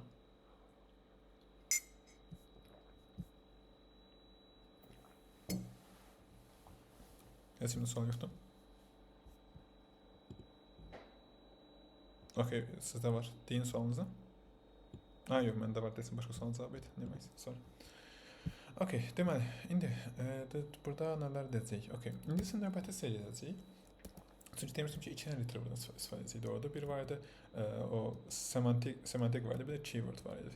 İndi semantikdə nə üçün istifadə edirik? O bayaqki keyword-based search-un bir problemi var. Deməli, sinonimləri başa düşməyəcək o. Onsuz məncə məntiqi kifayət qədər aydındır riyaziyyatı. Fikir ver, sırf bu riyaziyyatın arxasında baş verdiyini görmək icazə verir başa düşmək ki, okay, deməli bu nədir? Burada işləməyəcək. Happy və glad. Məsələn, ikisi də eyni mənəyə gəlir. Doğrudur. Amma o bayaqki məntiq burada işləməyəcək. Hansı ki, problemli bir şeydir. Çünki bu o deməkdir ki, müştəri məcburdur həmişə o dokumentdə istifadə olunan sözlərdən istifadə edəsin. Spelling belə doğru olsun bir növ. Bilmirəm, spellinglə bağlı nəsə etmirlər. edə bilərsən biraz ağır əməliyyat olar o. Anyways, əslində rewrite edirsiniz promptu, o da düzəldər. Hə, yəni, amma yenə də burada məsəl üçün bu iki sözü arasında əlaqəni tutmayacaq. Yaxşı? Ya da ki, ola bilər ki, eyni sözdür, amma məntiqləri fərq edir. Burada Python proqramlaşma dili, burada dil kimi məsəl üçün. Burada in order to improve, okay, lexical search deyirlər, hansı ki, Azərbaycan dilinin qrammatik məşqləri lexical bilmirəm nə deməkdir. Amma bu formatda sözün mənasını başa düşmək istəyirsinizsə, təkcə yazılışdan başqa bu keyword search bunun üçün kifayət yaxşı deyil. Bizə var semantic search var bunun üçün. Yaxşı? Və bu zaman nə baş verir? Prompt və document hərəsi bir vektor əldə edir. Yaxşı? Və bu vektorlar müqayisə olunur. Və baxırlar ki, okay, bu iki vektor bir-birinə nə qədər oxşuyur deyə. Bunu da indi köhnə tələbələr bilir, yenilər bilmir. Bax da biraz danışım. Sadəcə baş verən nədir? Məsələn, elmlərdə və s. baş verir. Elmlər teksti başa düşmür. Heç bir əslində ML modeli teksti başa düşmür, doğrudur. Onu rəqəmə çevirməyə ehtiyac olur və burada da baş verən nədir? Sözü götürür model, üzərində bəzi hesablamalar edir, odur, budur və s. Birinci şeyə çevirir, sonra tokenlərə çevirir. Həmin tokenləri də sonradan hansı bir vektora bərabər edir. Aydındır. Bunun səbəbi haqqında sonradan danışacağım. Onsuz ki, qrup 1, yeni qruplar üçün. Model çünki daha yaxşı başa düşmək üçün mənasız, amma yenə də. Qısa baş verən əməliyyat nədir? Götürürsünüz teksti, bərabər edirsiniz hansı bir vektora, yazdığınız promptu və dokumentləri də hansı bir vektora bərabər edirsiniz. Aydındır. Ondan sonra bu iki vektorun bir-birinə nə qədər oxşadığına baxırsınız. İki vektorun bir-birinə nə qədər oxşadığını bilmirəm. Həmin kursda var deyə yox, məncə olar deyə ümid edirəm. Necə baxa bilərsiniz? Köhnə qrupdan kim atılır? İki vektor bir-birinə nə qədər oxşadığına necə baxmaq olur? Cosine similarity. Okay, Elas cosine similarity. Tamam, süper, doğrudur. Elas. Ya da dot produktunu tapmaq olar, ya da Euclidean distance-a baxmaq olar, doğrudur. Amma ən çox cosine similarity'dən istifadə olunur. İndi burada da baş verən nədir? Əmizdə iki vektor olacaq, aydındır və baxacaq ki, okay, bu iki vektor bir-birinə nə qədər oxşuyur.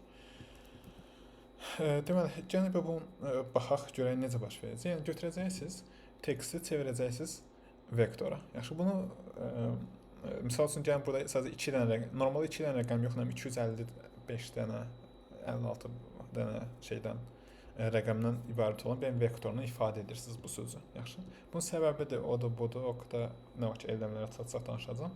Amma bu formatda ifadə edirsiniz. Yəni bu söz ola bilər və bu qiymətlər olsun. Və embedding model sadəcə nə edir? Sadəcə götürürsünüz tokenləri, yaxşı. Onları bir dənə hansı bir space-də, məsələn burada 2 qiymətimiz olduğu üçün two dimensional, 2 boyutlu bir space-də, bilmirəm onu necə çevirim, fəzada yerləşdirirsiniz, yaxşı. Məsəl üçün və bu zaman nə baş verir? Artıq eləmə işləm məntiqi belədir ki, öyrənən zaman nə edir? Bənzər mənalı sözlərin vektorları bir-birinə bənzər olur. Yaxşı, bu riyazi bir hissədir. Dedim ki, bunu belə bilin kifayətdir. Nə var ki, eləmə çatsaq, orada riyazi sübutunları göstərəcəm, nəyə görə belə olur deyə. Yəni, qısaca baş verən budur. Bənzər sözlü mənalar bənzər fəzada yerləşirlər. Yaxşı, qısaca bu beləcə olacaq. Məsələn, bu iki söz bir-birinə yaxın olacaq, bu sözlər bir-birinə uzaq olacaq və s. fəzada. Və sizin etməyə çalışacağınız isə nə olacaq? Prompt yazacaqsınız. Yaxşı, məsəl üçün, bayaqki o telefon məsələsini və onu həmin cümləni, bu arada köhnə qrupun təbəələrini deyim, burada hər söz üçün bir dənə vektor yaratmırsınız rəqəm modellərində, hər cümlə üçün bir dənə vektor yaradırsınız. Yaxşı, belə bir var. Yəni, bütöv bir cümləni götürürsünüz, həmin cümləni bir dənə vektorla ifadə edirsiniz, rəqəmlər toplumu ilə ifadə edirsiniz. Bu oldu sizin prompt, vektora çevrilmiş versiyası. Ondan sonra o götürəcəksiniz o bütöv adı nədir, cavabları, bütöv cavablar olan dokumenti, yaxşı, hamısını çevirəcəksiniz vektora, əvvəlcədən. Ona görə burada bayaqlar vektor databazasından istifadə olunur. Vektorları saxlamaq üçün sürətlidir və s. o qədər sonra danışacağım. Ondan sonra deyəcəksiniz ki, okey, bax bu mənim promptumdur. Bir söz deyil, burada uzun bir söz yazılıb, uzun cümlə yazılıb və onu vektora çevirəndə belə görsənir. Bu da olan dokumentlərdən biridir. Bunu da vektora çevirəndə belə görsənir. Bax gör bu iki vektor bir-birinə nə qədər oxşuyur. Yaxşı, qısaca olan hissə buradadır. Budur. Və bu zaman nə olur? Yenə sadəcə elə bir şey yazmanıza ehtiyac var ki, yoxlaması, bu iki nöqtə bu fəzada bir-birinə nə qədər yaxındır. Yaxşı? Biz hər şey 2 dimension üzərində göstərirəm vizuallaşdırma olsun deyə, amma adətən 100 ilə 1000 plus dimension arasında olur. Yaxşı? Yəni sadəcə onu vizuallaşdırma olur deyə. Nə qədər çox dimension varsa da adətən o qədər yaxşı əlaqələri tuta bilirsiniz. Deyim ki, bunun köhnə qrupu göstərmişəm, yeni qruplarına ezə səsini göstərəcəm. ellem hissəsində. Okay, indi burada baş verəcək növbəti hissə hardadır? Burada bizdə var individual words var. Adi sözlər embed edə bilərsiniz, cümlələri embed edə bilərsiniz. Hansı ki, bu tip modellərdə cümlələri embed edirsiniz. Ondan sonra da dokumentlər edirsiniz. Yaxşı, bu dokumentləri də edə bilirsiniz. İndi və burada baş verən nədir? Siz bir cümlə yazırsınız, aydındır. Və burada baş verən azıcık 2-3 cümlə var. He spoke softly in class, doğrudur. Ya da ki, he whispered quietly during the class. Bu ikisi nədir? Baxmayaraq ki, sözlər biraz fərqlidir, doğrudur. Amma mənəviyyat demək olar ki, eyni şeydirlər. Nə olacaq? Bu həmin bu space-də, həmin bu fəzada bu ikisi bir-birinə yaxın yerləşəcək. Yaxşı? Və sizin etməli olduğunuz nədir? Məsələn, buna əsasən deyəcəksiniz ki, okay, mən bu fəzada bu nöqtədə yerləşmişəm. Mənə ən yaxın məsafədə olanı qaytar. Yaxşı? Məsələn, ən sadə Euclidean distance əgər eşitmisinizsə, hansı ki, bu halda çox super deyil, amma yəni də. Hansı sözlərin mənası tamamilə ayrı fərqlidir. Bunun çox bir mənası yoxdur. Bu isə tamamilə ayrı bir nöqtədə yerləşir. Oldu? İndi bunun üçün istifadə olunan bəzi şeylərdə Euclidean distance var. Deməli, Euclidean distance sadəcə riyaziyyatda ölçür ki, o iki vektor bir-birindən nə qədər məsafədə düz xətt üzrə bunu ölçür. Yaxşı? Yəni iki nöqtə arasındakı, o iki vektor arasındakı minimum məsafəni ölçür. Belə fikirləşə bilərsiniz. Əgər düsturunu da belə göstərdim, çünki belə düsturlarını bilməyinizi istəyirəm. Deməli, sözün yazılışı adıma çıxdı. Yox, distance. Bilmirəm, həmin kursda var idi bu ya, yox. Ümid edirəm var idi. Okay, bu formatı hesablayırsınız. Düstur budur. Deməli, vektor 1-dəki birinci point doğrudur. Çünki vektorun içərisində 5-6-dan qiymət ola bilər. Bağlı deyək ki, hətta cəmb edək. Vektor 1, 2, 3, 1, misal üçün. Buradakı birinci qiymət, buradakı birinci qiymət, doğrudur. Onlar bir-birindən çıx kvadratı. Bu şəhəni bilmirsinizsə, riyaziyyatda, hansı ki, ümid edirəm kursda var idi, amma yoxsa adi cəm işarəsində olduqca sadə məntiq var. Yəni, buradan çıxan, bu barədə bu sadəcə for loopudur. Yaxşı, bunu zaten belə izah edirəm mən. For loopu üstəgəlli for loopudur. Birinci qiymət, üstəgəlsi ikinci qiymət, üstəgəlsi üçüncü qiymət. I isə indeksdir. Misal üçün, burada neynə? Buradakı birinci qiymət çıxılsın bu vektordakı birinci qiymət. Yaxşı, onların kvadratı.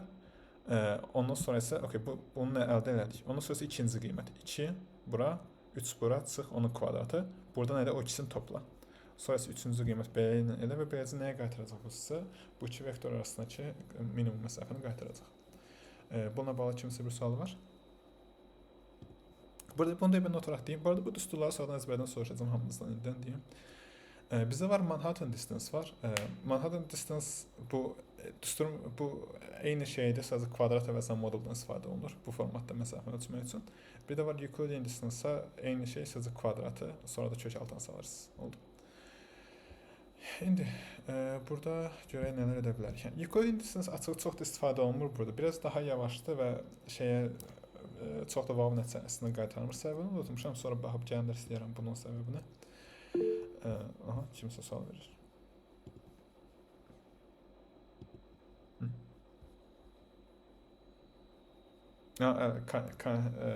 Conneers neyib burada?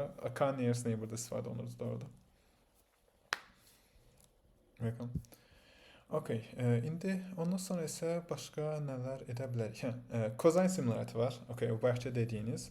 Hansı ki, ən çox istifadə olunan budur. Söz cosine simulariyyətinin işlənmə məntiqi necədir? İki vektorun istiqamətinə baxır. Aydındır.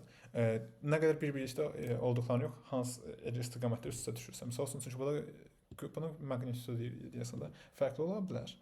Məsələn, burada 100-ün 100-ədir, burada 10-un 10-adır, amma istiqamətlər nədir? Tamamilə üst-üstə düşür. Əgər istiqamətlər tamamilə eynidirsə, yaxşı, o zaman nə olacaq? 1 əldə edirsiniz. Yox, əgər tam tərsinədirsə, 0 əldə edirsiniz. Nə ki, perpendikulardırsa, yəni ki, 90 dərəcədirsə, o zaman 0 əldə edirsiniz. Aydın. Bu formatda baxa bilərsiniz. Adətən də cosine simulariyyətindən istifadə edirsiniz bu tipli hallarda. Gəlin onu düsturunu görsədim. Bu arada siz bəlkə izafət edirəm, yox, amma düsturların hamısını sonradan ezberdən soruşacağım. Okay, onun da düsturu budur. Yaxşı. Deməli, A vurulsun B, yəni A vektoru vurulsun B vektoru. Bu da, bu nə deyirdik? Uzunluğunu tapmaq deyir. Nə deyirdik buna? Yadıma çıxdıracaq. Modul. Modul, modulunu tapırıq. Doğrudur? Yox, modul yox. Modul nədir? Elə uzunluq da demək olar. Uzunluq opsiyonu. Uzunluğunu tapırıq, yaxşı. Uzunluğunu tapmaq nə? Body part nə üçün model deyirsiniz? Bu model işarəsinə oxşuyur, yəni bu model deyil. Bu sadəcə nədir? Birinci vektorun bütün qiymətlərini götürürsüz, kvadratını yüksəldirsiniz, salırsınız kökünə. Bunun uzunluğunu tapmaq deyirlər. Bu halda misal üçün necə olacaq? 1-in kvadratı üstəgəlsin 2-in kvadratı üstəgəlsin 4-ün kvadratı bu formatda. Aydın sonra kökə sal qısaca. Və bunu B vektoru üçün təkrarlayırsınız. Ondan sonra sən bu iki vektoru da bir-birinə vurub cəmləyirsiniz. Oldu.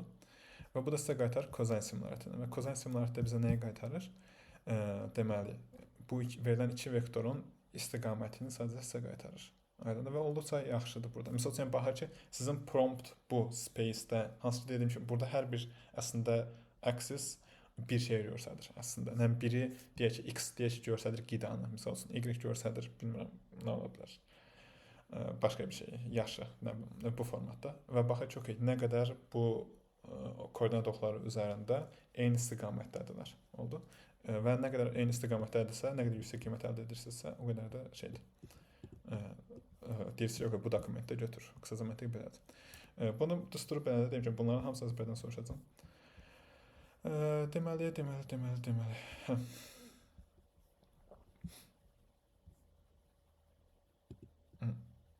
Sən misal üçün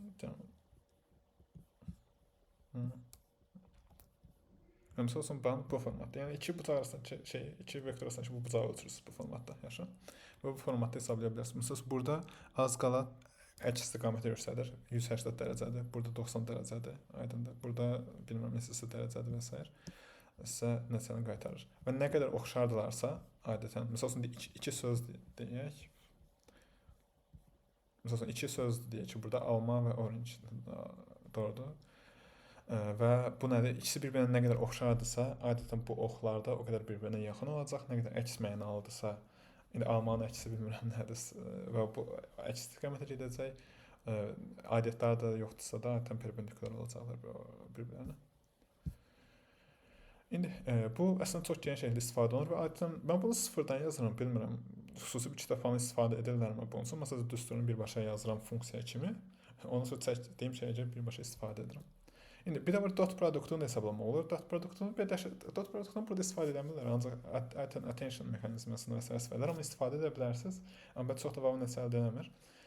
Yəni bu daha yaxşı atin nəticəli. Dedim ki, səbəbinə baxaram bunun da. Amma bunun məntiqi saydadır. İki dənə vektorun bir-birinə vurulmağıdır dot produktu da. İki dənə vektorun bir-birinə necə vurulmasını da yenə həmin kursda var idi. Amma yenə qısaca baxaq doğrudan.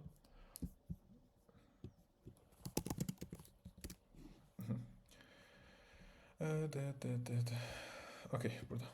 Okay, mesela bu formatda olacaq. Ənizdə 2 vektor var, doğrudur.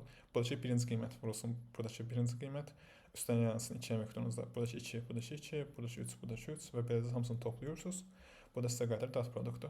Və bu nəyə görə yaxşı bir sistemdir? Mənasını yenə başa düşməyinizi istəyirəm. Burada sadəcə riyaziyyat üstünə əzbərləyib keçməli deyilsiniz. Çünki əzbərləyib keçsəz yadınızda qalmasın. Mənasını başa düşməlisiniz. Burada məsəl üçün nə var bizdə? Eyni istiqamətdə olanda yüksək qiymət əldə edirsiniz. Eyni istiqamətdə olmaq nə deməkdir? Məsəl üçün burada nə vaxt iki vektor bir-birinə vuranda yüksək nəticə əldə edərsiniz. Burada məsəl üçün pozitiv yüksək bir rəqəmdir, burada pozitiv bir yüksək rəqəmdir. Nə edəcəksiniz? Yüksək bir rəqəm əldə edəcəksiniz. Burada pozitiv yüksək bir rəqəmdir, burada negativ mənfi bir rəqəmdir. Nə olacaq? Kiçik bir rəqəm əldə edəcəksiniz. Fikir verdiniz nə baş verir? Məsəl üçün burada birində sıfırdır və s. odur, budur və s. Nə baş verir? Əgər hamısı eyni istiqamətdə məsələn pozitivdirsə və s. burada da buradakılarla eyni istiqamətdə və pozitiv yüksək rəqəmlərdirsə, yaxud da ki negativ, amma burada da eyni axında negativdirsə, yüksək bir nəticə əldə edəcəksiniz. Və bu nə deməkdir? Demək iki vektor bir-birinə oxşuyurmuş da deməli. Burada yüksək bir rəqəm olanda, burada da yüksək bir rəqəm olub. Burada mənfi bir rəqəm olanda, burada da mənfi bir rəqəm olub. Aydındır. İki vektorun bir-birinə fikir verdiniz, oxşarlığına görə tez ölçmək oldu. Və yenə düstur, bəlkə çətin görürsənir, xüsusilə riyaziyyatla çox əlaqəniz yoxdursa, amma əslində bu tipdə şeylərə başa düşmək çətin deyil. Biraz adi vurma bölmə məncə kifayət edər başa düşmək üçün. Və belə indi nəticəni əldə edik. Bu da dot produktda o biri variantlardan biri istifadə oluna biləcək. Bu ikisində kozin simulati və dot produktda nə qədər yüksək qiymət, o qədər yaxşı mənasına gəlir. İndi burada başqa etmək olduğumuz hissə nədir? Okay.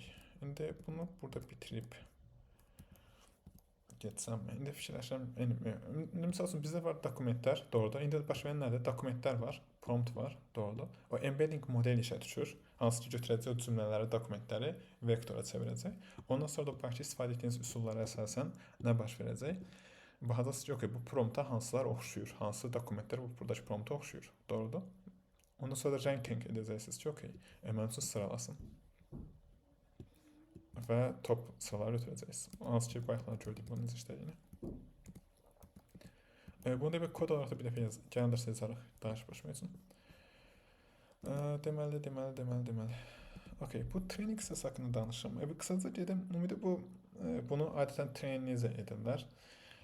Embedding modelləri düzəldirsiniz və sizə nə lazım? Deyim ki, bənzər mənalı sözlər, cümlələr, dokumentlər və s. yanbayan olmalıdır.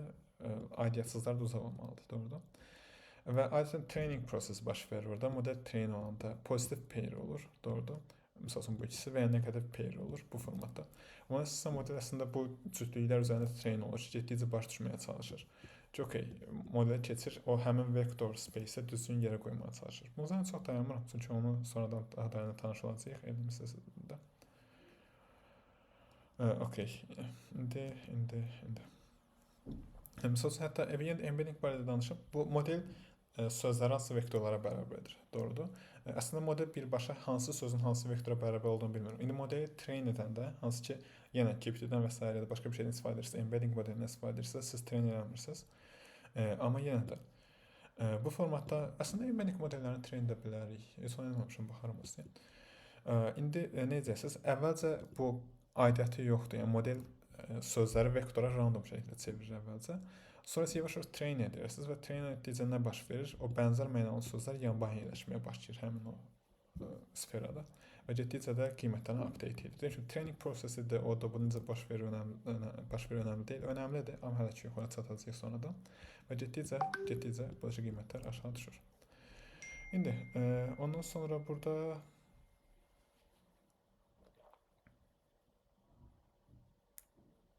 okey. Bilmirdim. Çox sağ olun. Bu arada Rüqəyə xanım, siz haqlıymışsınız ona modul da demək olurmuş. Deməli, indi gəlin davam edək. Mən fikirləşdim o biri modul deyirsiniz. Modulus. Okay. Deməli, in reality every vector is simultaneously pushed and pulled in many directions. That's bu heads, bunu keçirəm, bura qaldı. Semantic vectors abstract and somewhat random. Okay, bunu da dedim onsuz. Hybrid search. Okay, yəni qısaca ümumi məntiq necə oldu? Sizdə metadata var, keyword search var, semantic search var. Doğrudur, bunların hamısını istifadə edərək yenə nə baş verdi? Filtrelədiniz, doğru cavab əldə ediniz. Məsəl üçün, bu keyword search-dən 35-dən fayda gəlmiş ola bilər, semantic search-dən 30-dan fayda gəlmiş ola bilər. Sonra da onları rənk edirsiniz və nəticəni əldə edirsiniz. İndi son bir hissəsi qaldı. Necə rənk edə bilərik deyə. Və bunu etmək üçün bizdə reciprocal rank version var. Bundan istifadə olunur. Və əslində olduqca sadə bir məntiqi var. K-nədir ki, baş verən K-nını birazdan göstərəcəm nədir deyə. Amma sadəcə sırasını götürürsünüz. Misal üçün deyək ki, burada dokument A doğruda birinci yerdə gəlib. Nə edəcəksiniz? 1 bölünsün listə yeri. Yaxşı? Hansı ki, qaytar 1. Yəni bu sözün, bu dokumenti 1 olduqca yüksək bir skor əldə edir. Məsəl üçün 5-ci yerdə gələn bu qədər skor əldə edəcək. Məsəl üçün deyək ki, dokumentin biri deməli, burada 1-ci yerdədir, burada 10-cu yerdədir. K-nı qırağa atsaq, 1 bölünsün 1, üstə gəlsin 1 bölünsün 10, doğrudur, ümumi skor neçə oldu? 1.1 oldu. Belə bir skor əldə edirsiniz, sonra da həmin skora görə sıralayırsınız. Yəni, qısaca belə sadə bir məntiq var. Misal üçün, burada keyword rank 2-ci yerdədir, bu həmin dokument. Semantic search rankda isə 10-cu yerdədir. 1 bölünsün 2, üstə gəlsin 1 bölünsün 10, o da bizə 0.6 qaytarır. Yəni, buna görə şey deyirsiniz, sıralayırsınız, ona əslində ən yüksək skorlara əvvəl atırsınız. Buna görə reciprocal rank version deyirlər, adətən RRF kimi qısaldırlar bu formatda. İndi, sadəcə belə bir şey var. Burada bizdə K parametri var. K da yenə biraz idarə etməyəcə imkan verir onu. Çünki K 0 olsa necə olacaq? Çox böyük bir fərq var 1-ci ilə 10-cu arasında. Doğrudur. 10 dəfəlik bir fərq var çox böyük deyəndə. Amma siz bura k-nı 50 qoysanız nə baş verəcək? Artıq hamısının üzərinə 50 gəlir, doğrudur. Və artıq birinci ilə 10-cu arasında 10 dəfəlik bir fərq yoxdur. 1.2 dəfəlik bir fərq var. Yəni biraz normalizə edirsiniz hansı ki. Oldu? Aytın default qiymət kifayət qədər yaxşıdır. Default qiyməti hatırlamıram, amma yenə buradan götürüb özünüz üçün biraz dəyişdirə bilərsiniz. Bir də ikinci bir hissəsi var, fikir verməli olduğumuz. O hissəsi hardadır? Əlimizdə 2 dənə şey var. Rank search alqoritması var. Keyword var. Bu arada bu hələ davam edir. Və semantic search var. Doğrudur. İndi hansına daha çox fikir vermək lazımdır? Bizdə bir parametr olacaq, beta parametri var. Hansına daha çox fikir verməlisiniz? Adətən məncə artıq istəməmisiniz, semantic search daha yaxşı nəsə qaytarır. Doğrudur. Yəni 50-nin 50-yə çox da yaxşı bir fikir deyil. Yəni 50% buradan gəlsin, 50% buradan gəlsin. Semantic search daha yaxşıdır. Bu da pis deyil, amma onun üçün ağırlıq verə bilirsiniz. Deyirsiniz ki, okey, məsələn 80% ağırlığı ver semantic search-ə, 20% də buna. Və burada beta parametrini idarə edə bilərsiniz. Düzdür, dəyişir. Məsələn, deyək ki, codingdə şey ola bilər. Keyword search daha ağır olar. Bəzi hissələrdə, bilmirəm, legal hissələrdə keyword search daha çox ağırlıq verə bilərsiniz. Məsələn, adətən bu formatda yaxşıdır. Yenə parametrdə tənzimləyərsiniz. Yenə test edəcəksiniz. Doğrudur. Bu test etməyə barədə heç yazmayıb var. Okay, test etməyə ehtiyac olacaq. O vaxtda indi birazdan danışarım. Okay, ondan sonra elədir. Sonra top K edirsiniz. Yəni top 5 dokument, top 2 dokument və s. bu formata götürürsünüz. Aydındır. İndi okey. Okey, metrikslər var. Metrikslər barəsində biraz çox danışmaq istəyirəm. Amma bu günlük bu qədər kifayətdir. Demək, gələn dərs nə edərik? Gələn bazar günündən artıq. Bunları bitirərəm. Bir də ilk kodumuzu yazmağa başlayarıq. Yaxşı, özümüzə sadə bir retriever yazarıq. Mən də baxarım görüm hansı modeldən istifadə edə bilərik və s. Okey, əla. Bu günlük bu qədər. Kimsə bir sualı varmı? Müəllim yoxdur, təşəkkür edirəm. Zəhmət olmasa qrupa sadəcə qeyd edərsə modeli öncədən hazırlıqlı qoşuluq. Olar, tamam. Etsin. Sağ olun, görüşərik. Sağ olun. Sağ olun. Sağ olun.